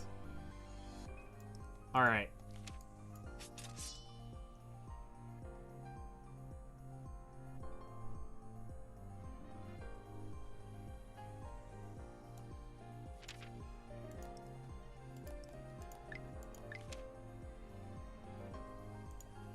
All right, let's do this. Yeah, no, I know who you're talking about. I got something else I'm trying to cook up that may end up being... I'm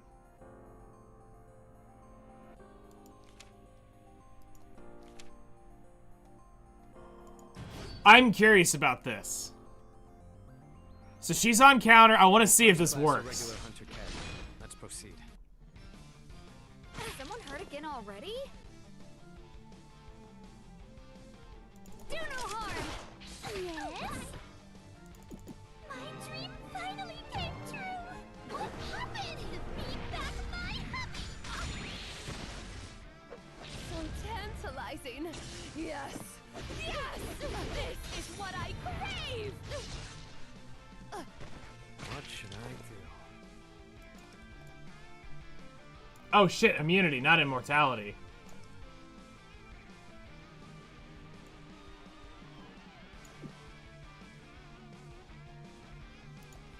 Hold on, I grabbed the wrong one.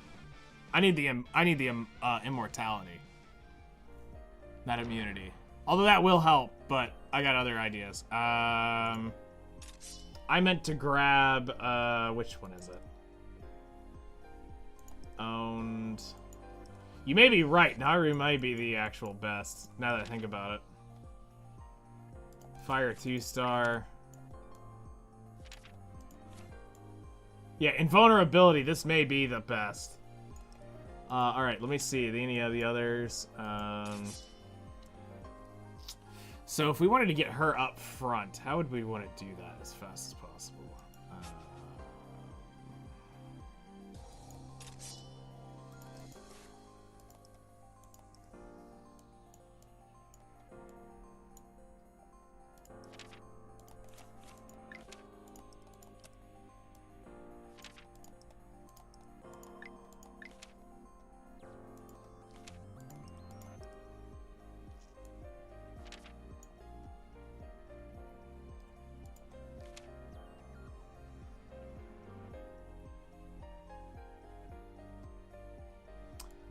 Because it is...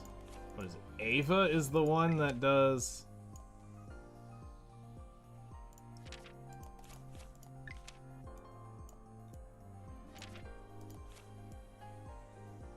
Invulnerability for 1 turn, so it's not quite...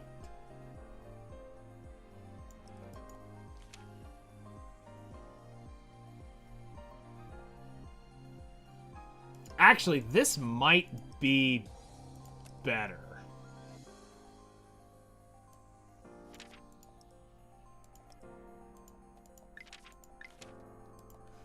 And the reason being, we can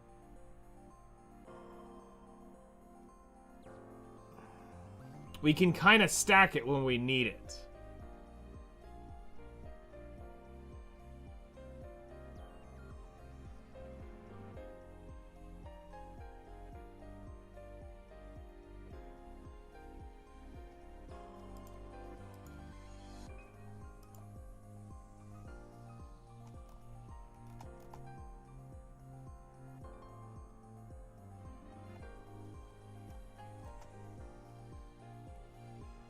Wow, people are actually responding to it.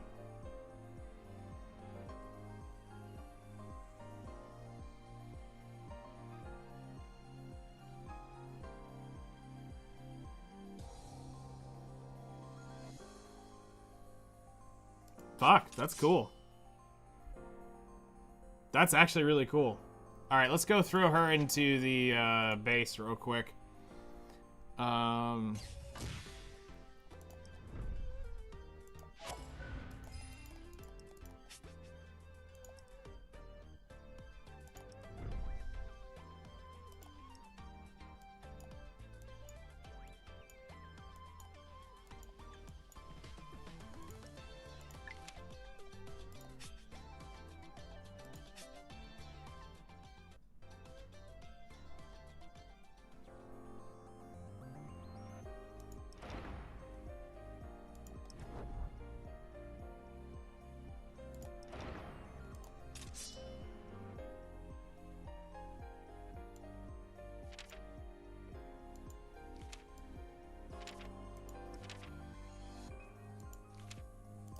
I'm gonna change this to the other one. When you speak to me. I like this one for her. I know it's not great. I always like being able to use it, but I'm gonna put this rogue charm on her. Just because if I crit, I want to get my chain up faster.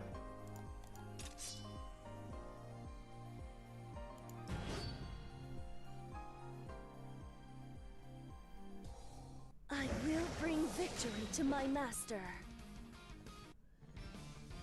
Don't worry about your injuries. Emergency aid! All right. Time, lend me your continuum. Now, I will protect them. So tantalizing. Yes. Yes! This is what I crave!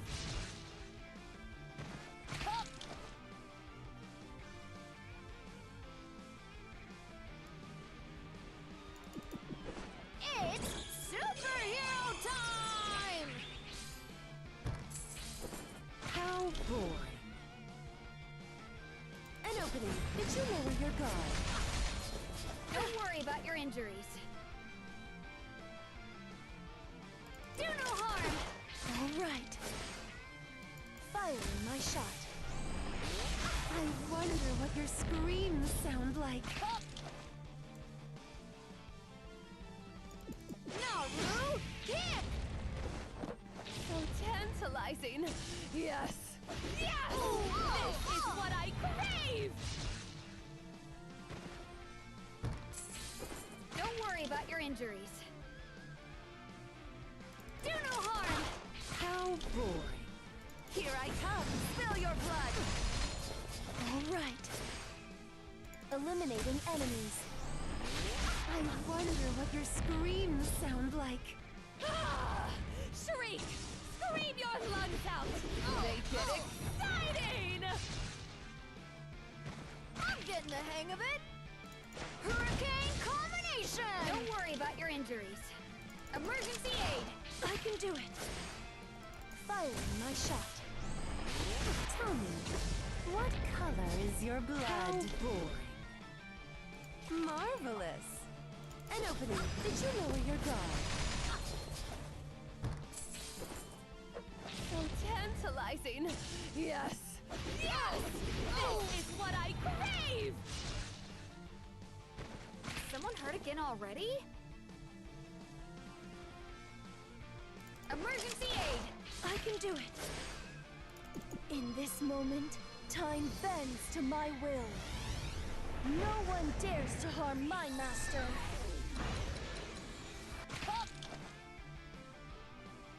Naru's finishing move!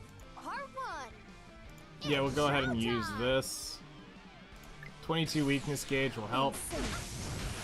I'll treat you! No running from Naru! This is no fun. My plaything is broken. How amusing. How excellent. Here I come. Spill your blood. Don't worry about your injuries. Wait, where was it? Priority No, increase, not push her yet. up. Aha! All right. Here it is! Eliminating enemies. Tell me, what color is your blood? Die, die, die! All day! Huh, yeah, take this! Huh, Counterattack non-existent. take this! Don't worry about your injuries. Do no harm! I can do it. Firing my shot.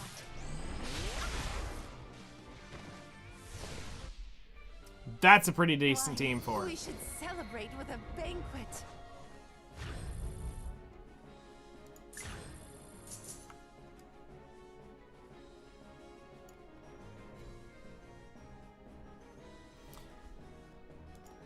So I allowed Fading Light to post my Discord message that I had put inside the server on Reddit. The devs responded, and people are agreeing with my post, and people are even admitting they're quitting the game because it's not going to be staying in English.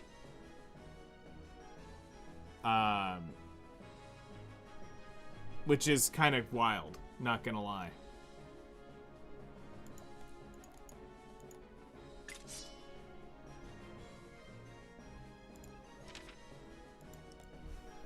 Passive effect. Reduces damage taken by 60% and reduces weakness gauge damage by 50% for 2 turns at the start of the battle. This effect cannot be removed as long as the ally exists. Schwartz does not take damage and his weakness gauge does not reduce. Shadow Beasts do not take damage from attacks that target all enemies. Okay. He's immune to Silence, Petrified, Stunned, Frozen, and Taunt. And this has to be killed as well.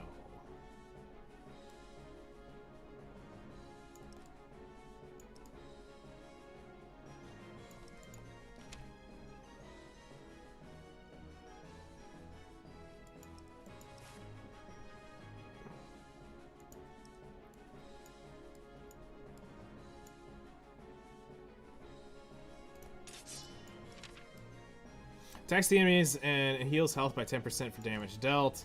Attacks an enemy and heals the caster by 10% of damage dealt. Attacks all enemies, heals 10% of the damage of the caster's health. Additionally, has a 100% chance to reduce the target's attack for 2 turns. Increases attack every turn the caster takes, and then reduce damage taken.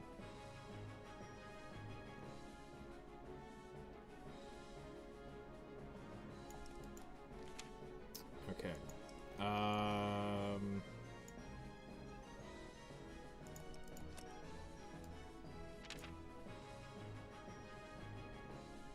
Thanks for posting that for me. I appreciate it. We'll just put that there.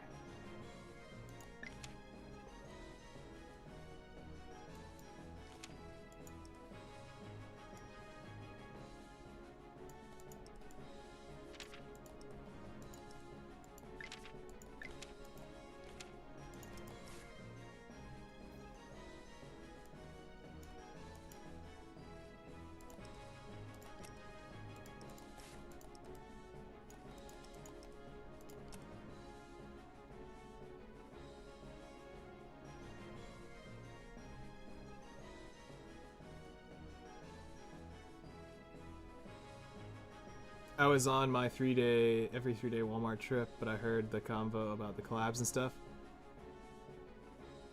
Cool. No, I appreciate that, dude. Thanks for listening while doing your stuff. It means a lot. Oh, fuck! I can't use strikers. You fucking... Oh, cunt. Alright, plan B. I need another mage. You dick. There we go.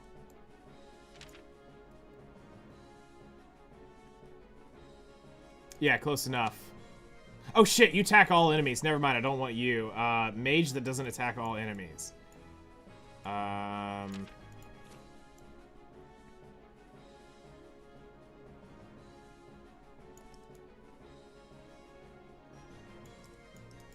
Okay, we could use Laplace. Can't use Striker. 3-star. That is a mage.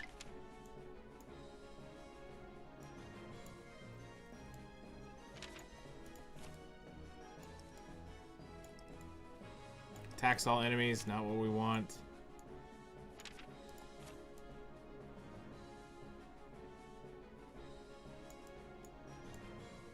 Attacks all enemies, grants immortality to the caster for 1 turn, has a 70% chance to inflict stun on the enemy. Not what we want to use.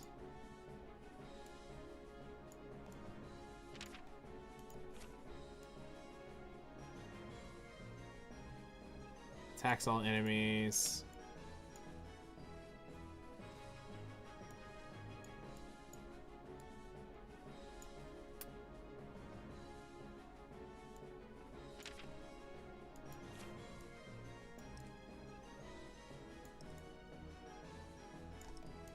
Okay, so pretty much they all have the attacks.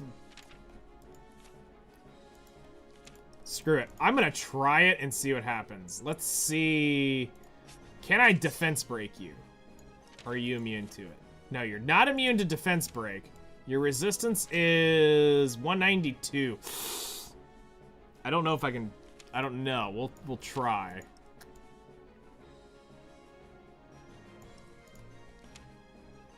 The only thing I gotta look out for is that one. But we'll see. We'll try it. Fetch the moonlight, for your king has come!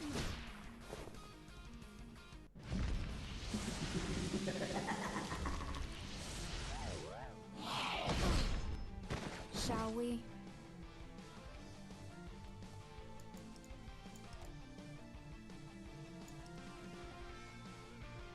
Die, please.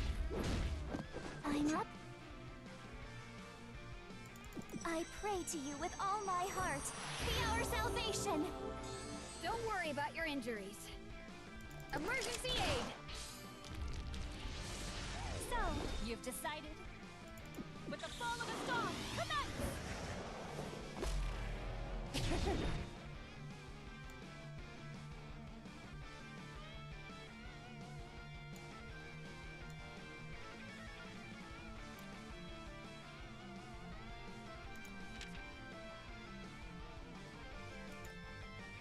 Oh, son of the king!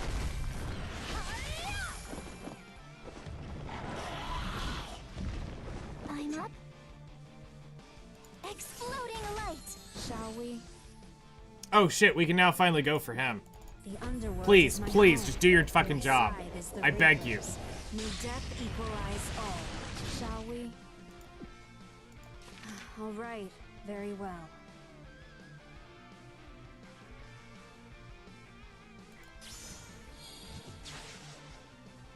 I have zero motivation. Fuck, not enough. Oh, yes, I did have enough effectiveness. Hell yeah. Do no harm! I'm up. Okay, you are a cunt. I do have to get rid of you. I'll start. I'm taking your life. Shall we continue? Oh, son of the king! Take that! Okay, that's gone. We no longer have to worry about it. I thought you might need this. Now's the time! I won't leave your side! My curse is kill. Moonlight. I'll treat you!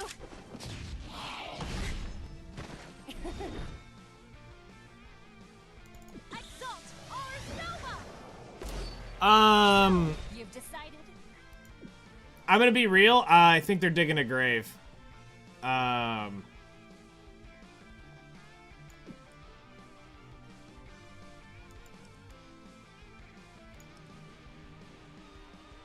This is humanity's resolve! Complete the way forward, starting with you! Oh, it's drastically reduced damage. Okay, I got it. Alright, so we need to kill off all of this shit. I'm up. Miracles are the will of the goddess.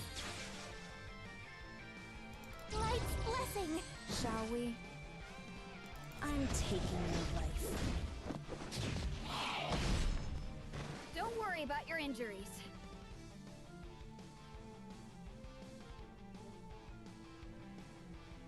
Do no harm! I'm up. I pray to you with all my heart. Be our salvation. Yeah, I'm... Shall we continue? I shall test your faith. Show me your resolve. How's this? Shall we?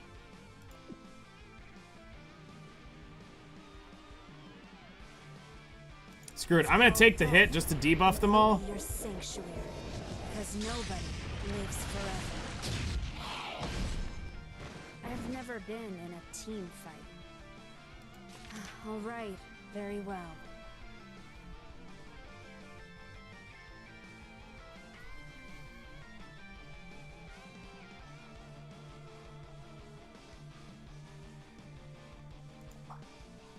Alright, I'm gonna save that.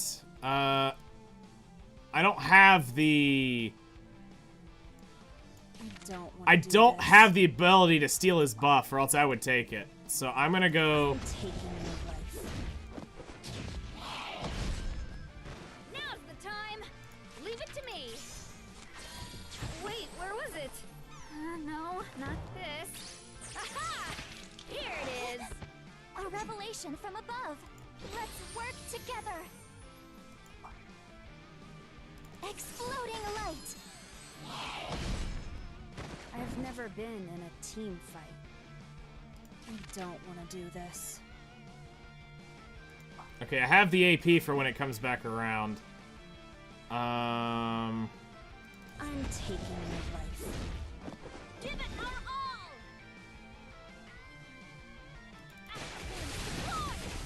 How's this? Now's the time! We can fight this together! And that right there is what they don't realize. Follow my lead! I'll treat you! I'm up.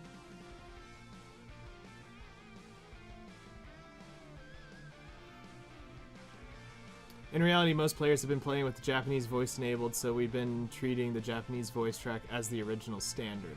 Yeah, no, I mean, that's an honest, just fuck you, because I promise you, you're gonna see people over time just back away. Yeah, some do, but those of us who don't, that actually were spending on the game, are gonna stop spending on the game, stop playing, because they're not, because I don't want to pay or play on a game doesn't have an English voice acted game. That's the whole reason why I was so hyped about Outerplane day one of playing the game, is it was English voice acted. It's not that now. So if you're going to be cutting that out, I'm stopping spending. I'm stopping the I'm stopping a lot of what I would do with this game. Am I pulling for any of your units? No.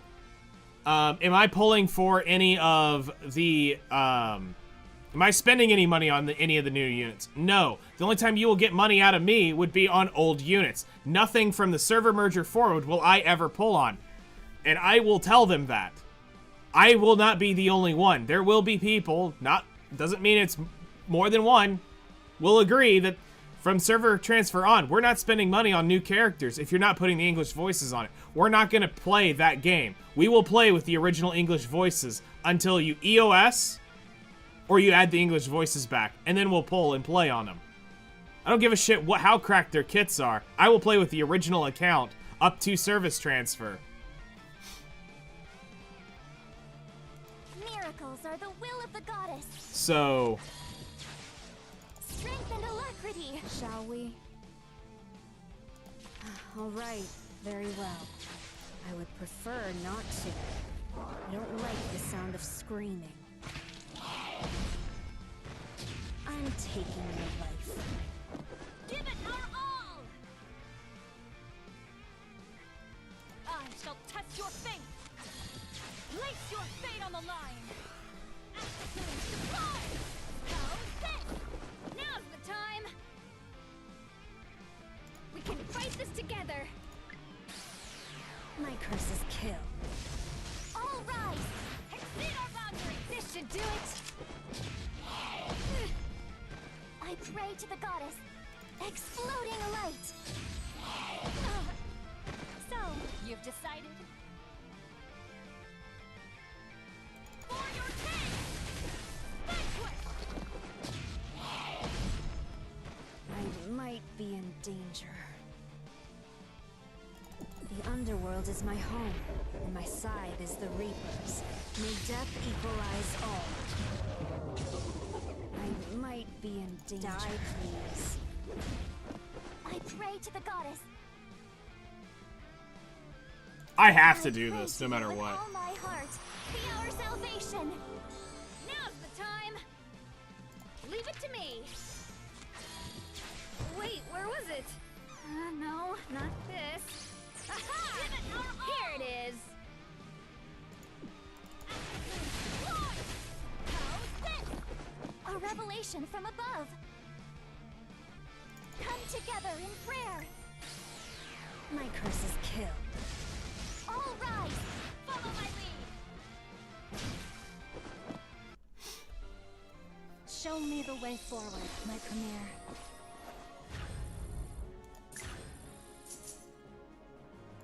Cool.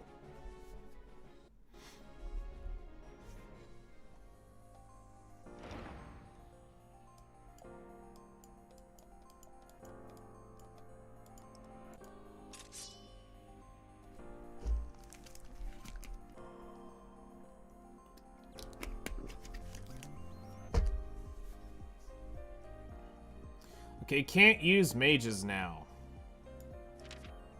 And it's Laplace. Okay. So that she's gonna have an irremovable barrier.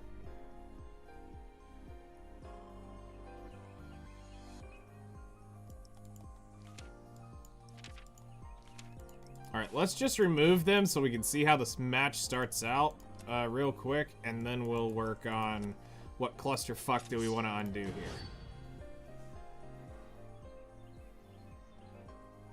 Your existence aggravates me. Disgusting thing. I pray to the Oh, goddess. it is literally a team of them. Okay, got it.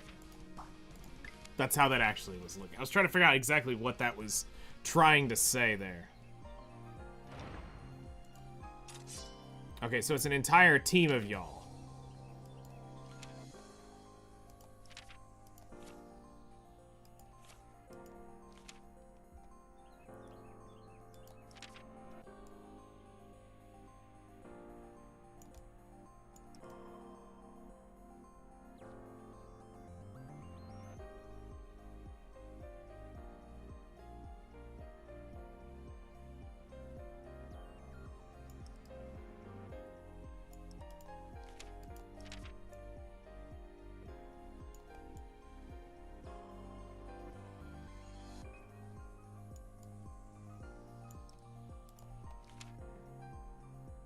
Honestly, let's just try it. Let's just punch through it a little bit and see what happens, and then we'll figure out what exactly we want to do mechanic-wise. Is this the place?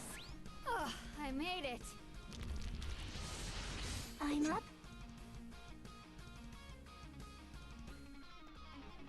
Exploding light. Don't worry about your injuries. Emergency aid. Surge forward. Go ahead and struggle. Prepare yourself.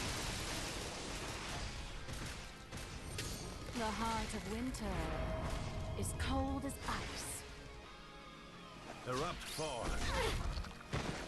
Surge forward. I'll freeze your bones. How boring. An opening. Did you lower your guard? Erupt forward. I'll teach you some manners. An opening. Did you lower your guard? Surge forward. Submit to me. Erupt forward. Take care of the others. Okay. So does it kill them off, then kill the thing? Because I think we might actually be doing it.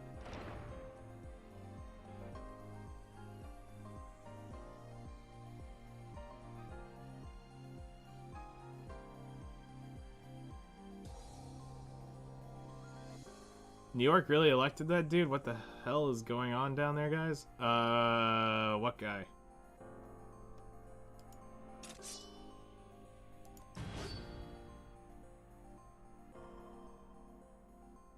Oh, all right. Leave the treatment to me. I pray to the goddess. I need an AoE buff strip is realistically what we need. Holy shit. Goddess of the moon, grant us light's blessing. Is someone hurt again already? Emergency aid. Surge forward. I'll freeze your bones. Is that all? Don't look away. As the world shrieks and disintegrates. Erupt forward. Submit to me. Surge forward. I'll teach you some manners. Here I come. Spill your blood. How boring. Here I come. Spill your blood. Surge forward. I'll freeze your bones. Erupt forward. Okay, so it's physically impossible to do what I think. Okay. So we need to address those buffs immediately.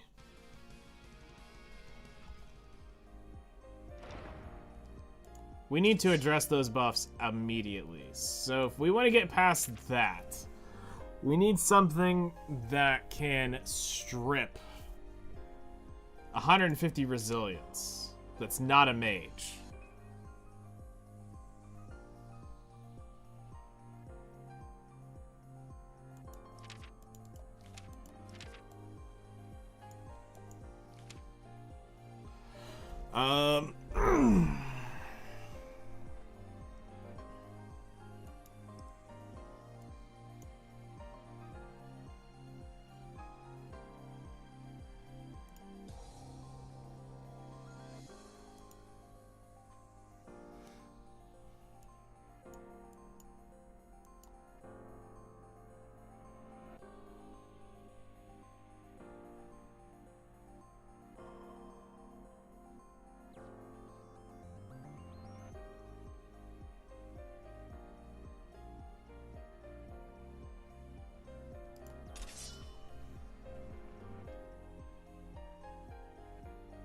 You spent 50,000 redstones trying to roll one sword? What the fuck?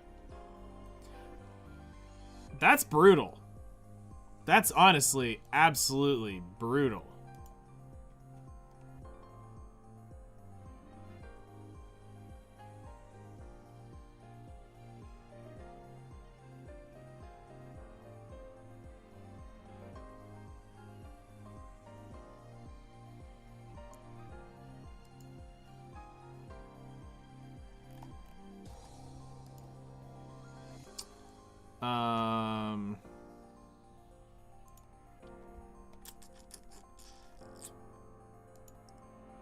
Getting past...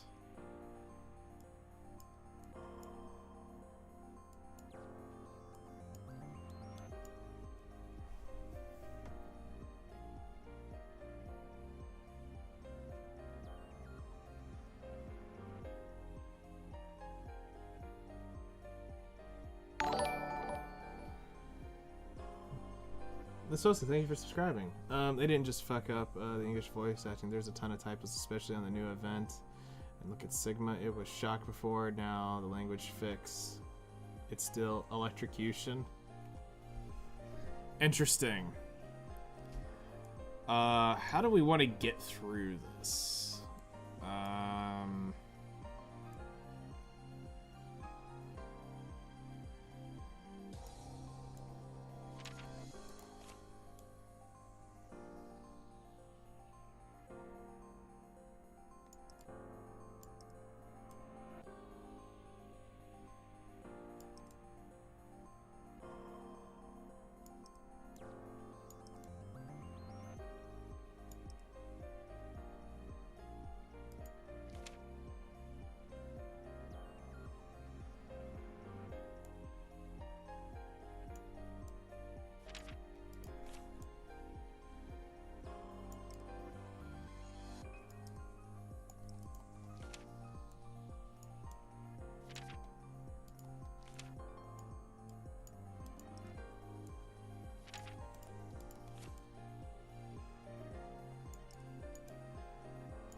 I could steal the buffs. Well, that wouldn't really do... I could steal it for once, but I couldn't steal them all.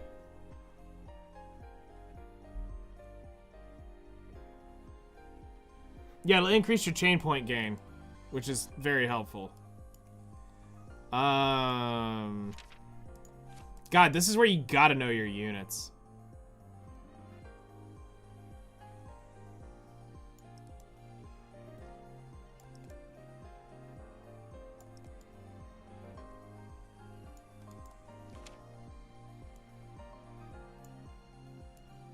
Air can do it, I'm pretty sure.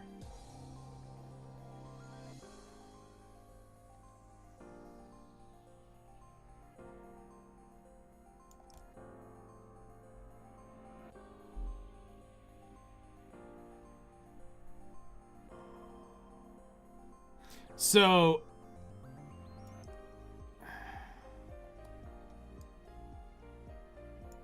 air might be able to get through. Stella could steal one. I'm only having to deal with one, but the issue is being able to cycle it around fast enough to keep the buffs off of them. And then being tanky enough to live through anything else after that.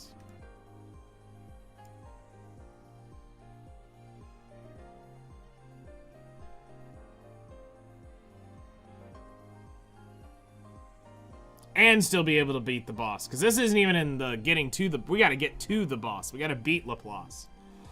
This is leading up to it. Just checking characters right now.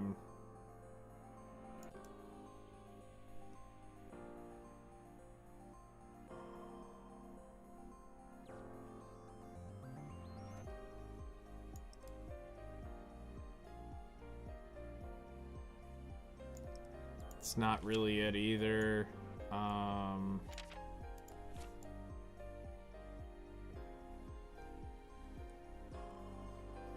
mean, we could technically bring in Luna, hit unbuffable. If we can strip a couple, we can make it last longer.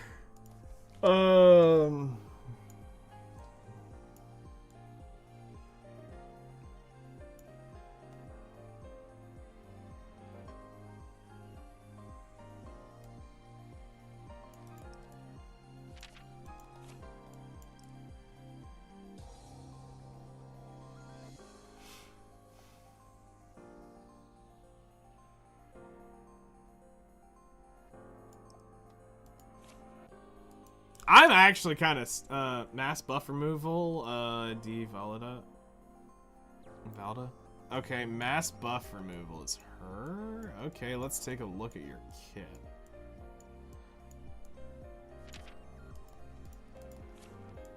Has a 70% chance to remove all buffs from enemies. Attacks all enemies after attacking. Has a 70% chance to inflict unhealable. When the caster removes a buff from an enemy, it grants Destroyer's punishment for 2 turns.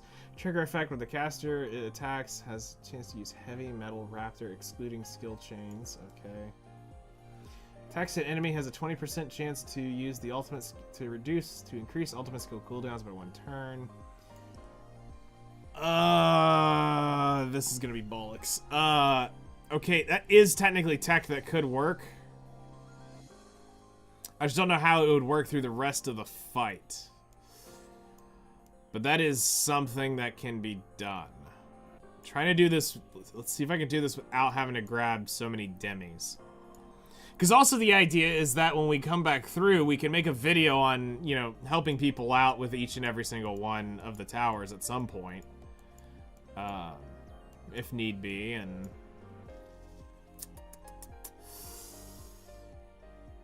Eliza.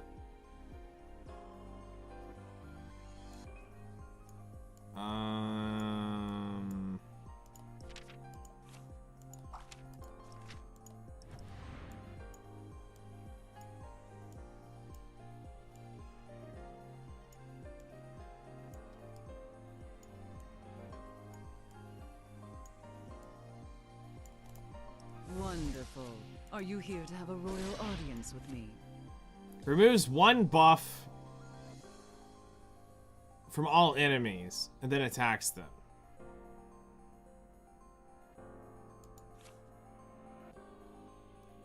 Not enough. I need to get all 3 of them off because this thing pops up.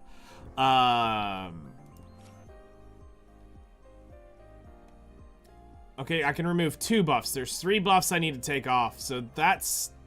Okay, so... Other girl's definitely better.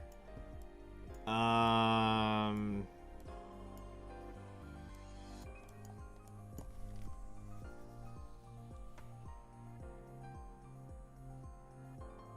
surprised you still keep green gear. You'd be surprised.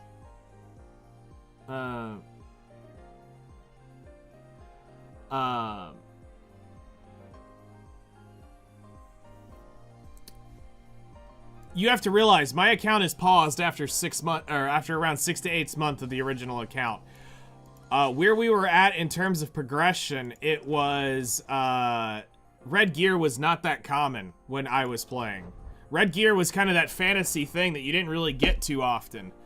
And you still don't get. And with everything that we were doing, this was a very niche thing. Like, you have to think, I've only played a couple of events, quote-unquote, on my account. And the red gear that we got was either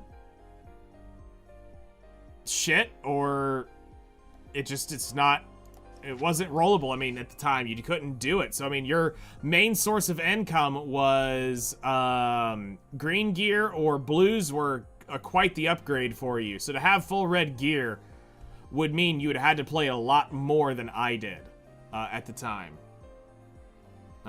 Even in in-game, but green is just far low on... Not really. It's actually far better than you think it is. You're losing out on some of the bulk stats, but the overall base stats is still pretty good for the general team building. Green is actually very usable for where my account is at.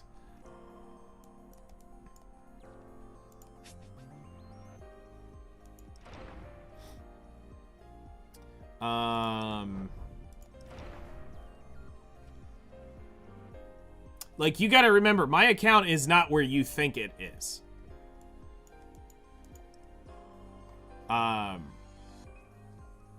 It's very neglected from where it was in a day one position.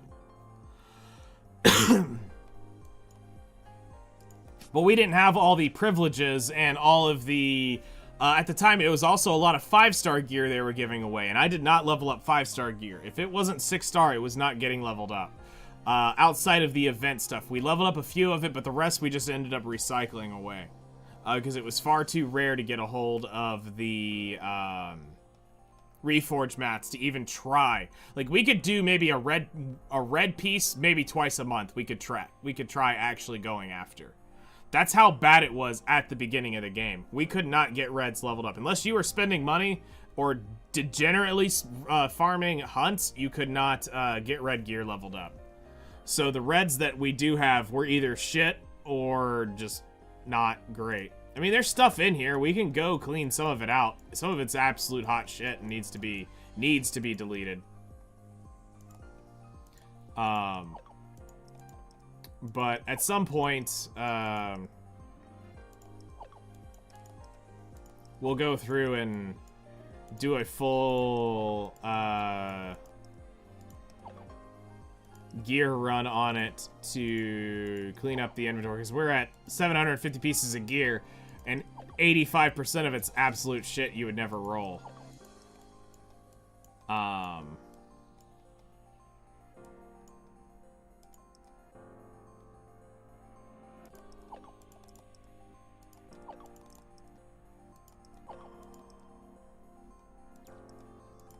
don't know why all this shit is locked.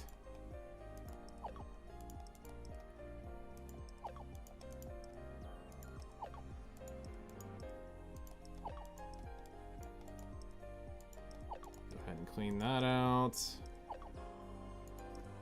Oh, never mind. I know why that's locked. Never mind. That's actually, that one's really good. Go ahead and unlock that. Unlock that.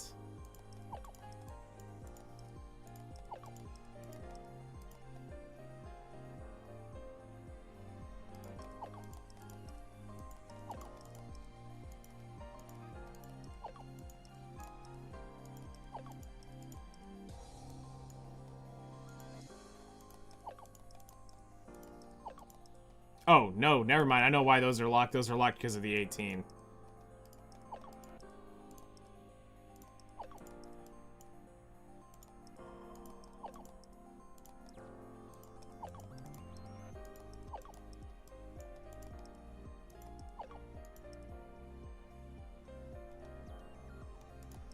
I know why that's locked.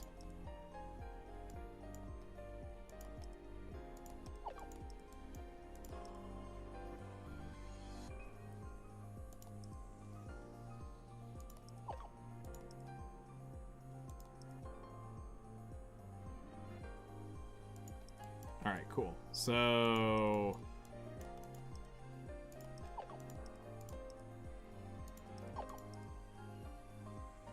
I kind of know why that one's locked. Okay. I'll respect it. I kind of see why it's done. Alright. Any other shit in here that's padlocked?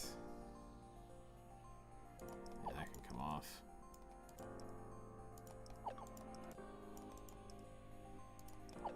I think I was padlocking just reds back in the day, like way back in the day, so we could just mass spam through, because again, we didn't have many. Like, none of this shit should actually be, locked. That was probably done through a preset at one point. Go ahead and unlock all of this so at some point when we go through we can clean it up.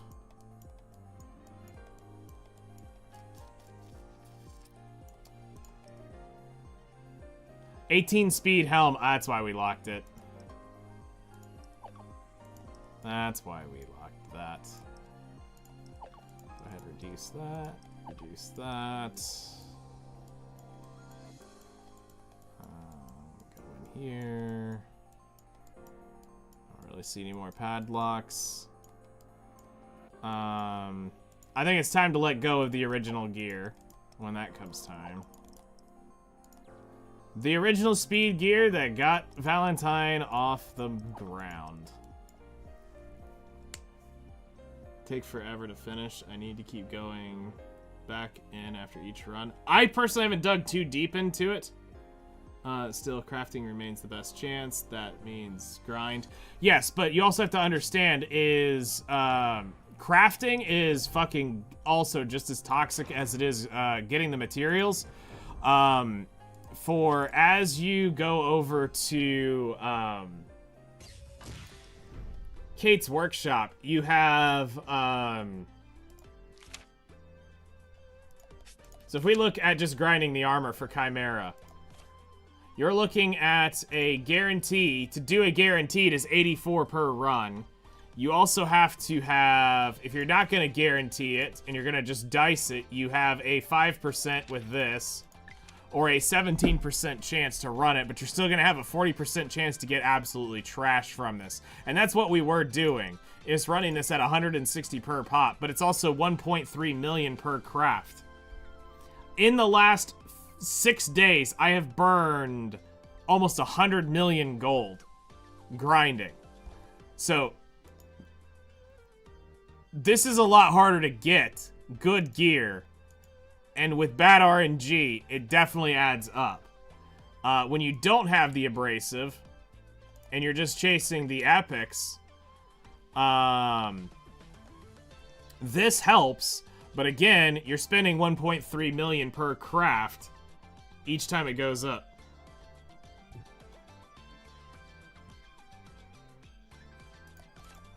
So... obviously you don't have to craft 10 at a swing, you can craft 1 at a time, but let's be real. We always choose the legendary option. Yeah, sure, you get that for 19 attempts, and you pray you get something. If not, then you have to re-roll that piece of gear over to try to get the substats you want. But then in the end, you're going to end up with a bricked piece regardless that's going to have resilience, effectiveness, accuracy, and evasion on it, and you're going to be sitting there going, well, I can't freaking roll this. But nice boot anyway. All red or go home. I do this more. I craft more from this than I do anything else, but still, it's 84 per pop. And you don't get too many of these per run. So, that is something to consider there.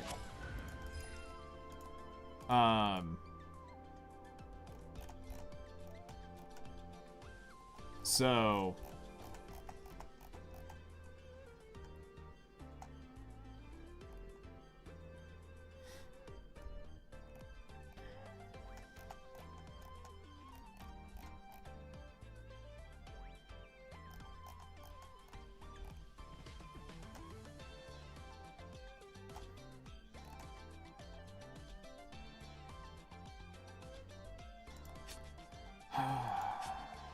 Alright, well,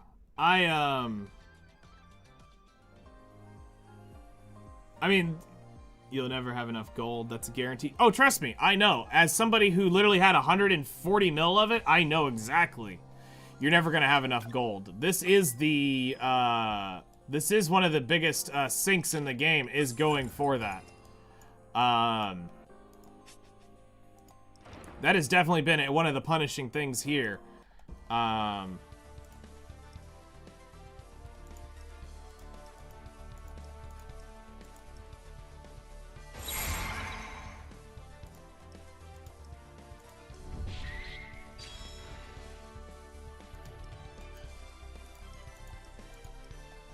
Do this real quick, and then we'll be done for the day.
Alright, we'll run this. Watch me, Master. Look at me now.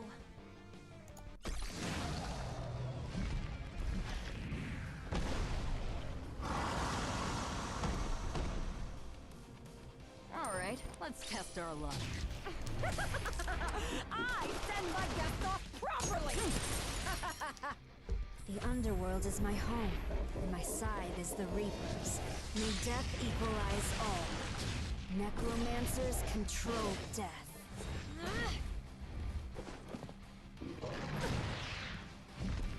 It's the perfect wave! Epic! Hey, y'all! Dive in! Yeah! Die, please. Time. Lend me your continuum. Pen or attack on... I will protect them. On what stat, though? Come on, let's play! Black fire. Like, where are we talking? Don't forget your cut of the winnings! Alright, let's test our luck. Let me get a piece of the action! Sick! Check this out! Eliminating enemies. Cut back!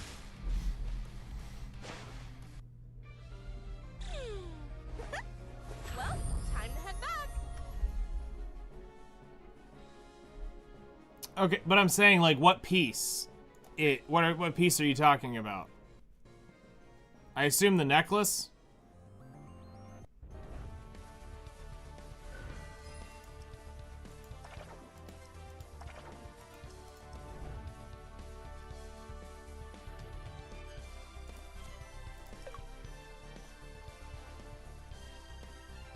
Necklace amulet. Okay, yeah.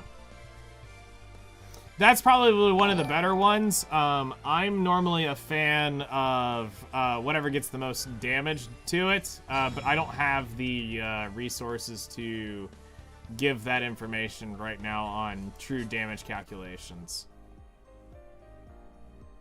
I don't have that. So I can't go deeply test it. Alright, I don't ever take somebody's word until I can confirm it. Because I've seen people wrong with damage calculations before. Where they say one thing is better, then you actually go do the math, and then you look at the difference spread between how hard is it to get X stat over Y stat, and then look at the damage dealt, and look at what is Pen doing to get you to the raw EXP now, or to the raw HP. Yes, I would agree that with 30% on when you're looking at most units in PvP, you're looking at stripping down, like if you look at my Dahlia, which is a PvP defense unit, you're looking at going through 1,400. So if you're trying to strip that defense from 1,100 or 1,145 times 0.3, whoops, 1145 times 0.3, you're gonna take another 300 away from that. Yeah, you're gonna be hitting that for harder. I'm trying to penetrate some bitches, so let's go. I mean, yes. That's the best answer. That is the best answer. So, I need to get going. It is time for me to get some things done. I gotta debate if I'm going, I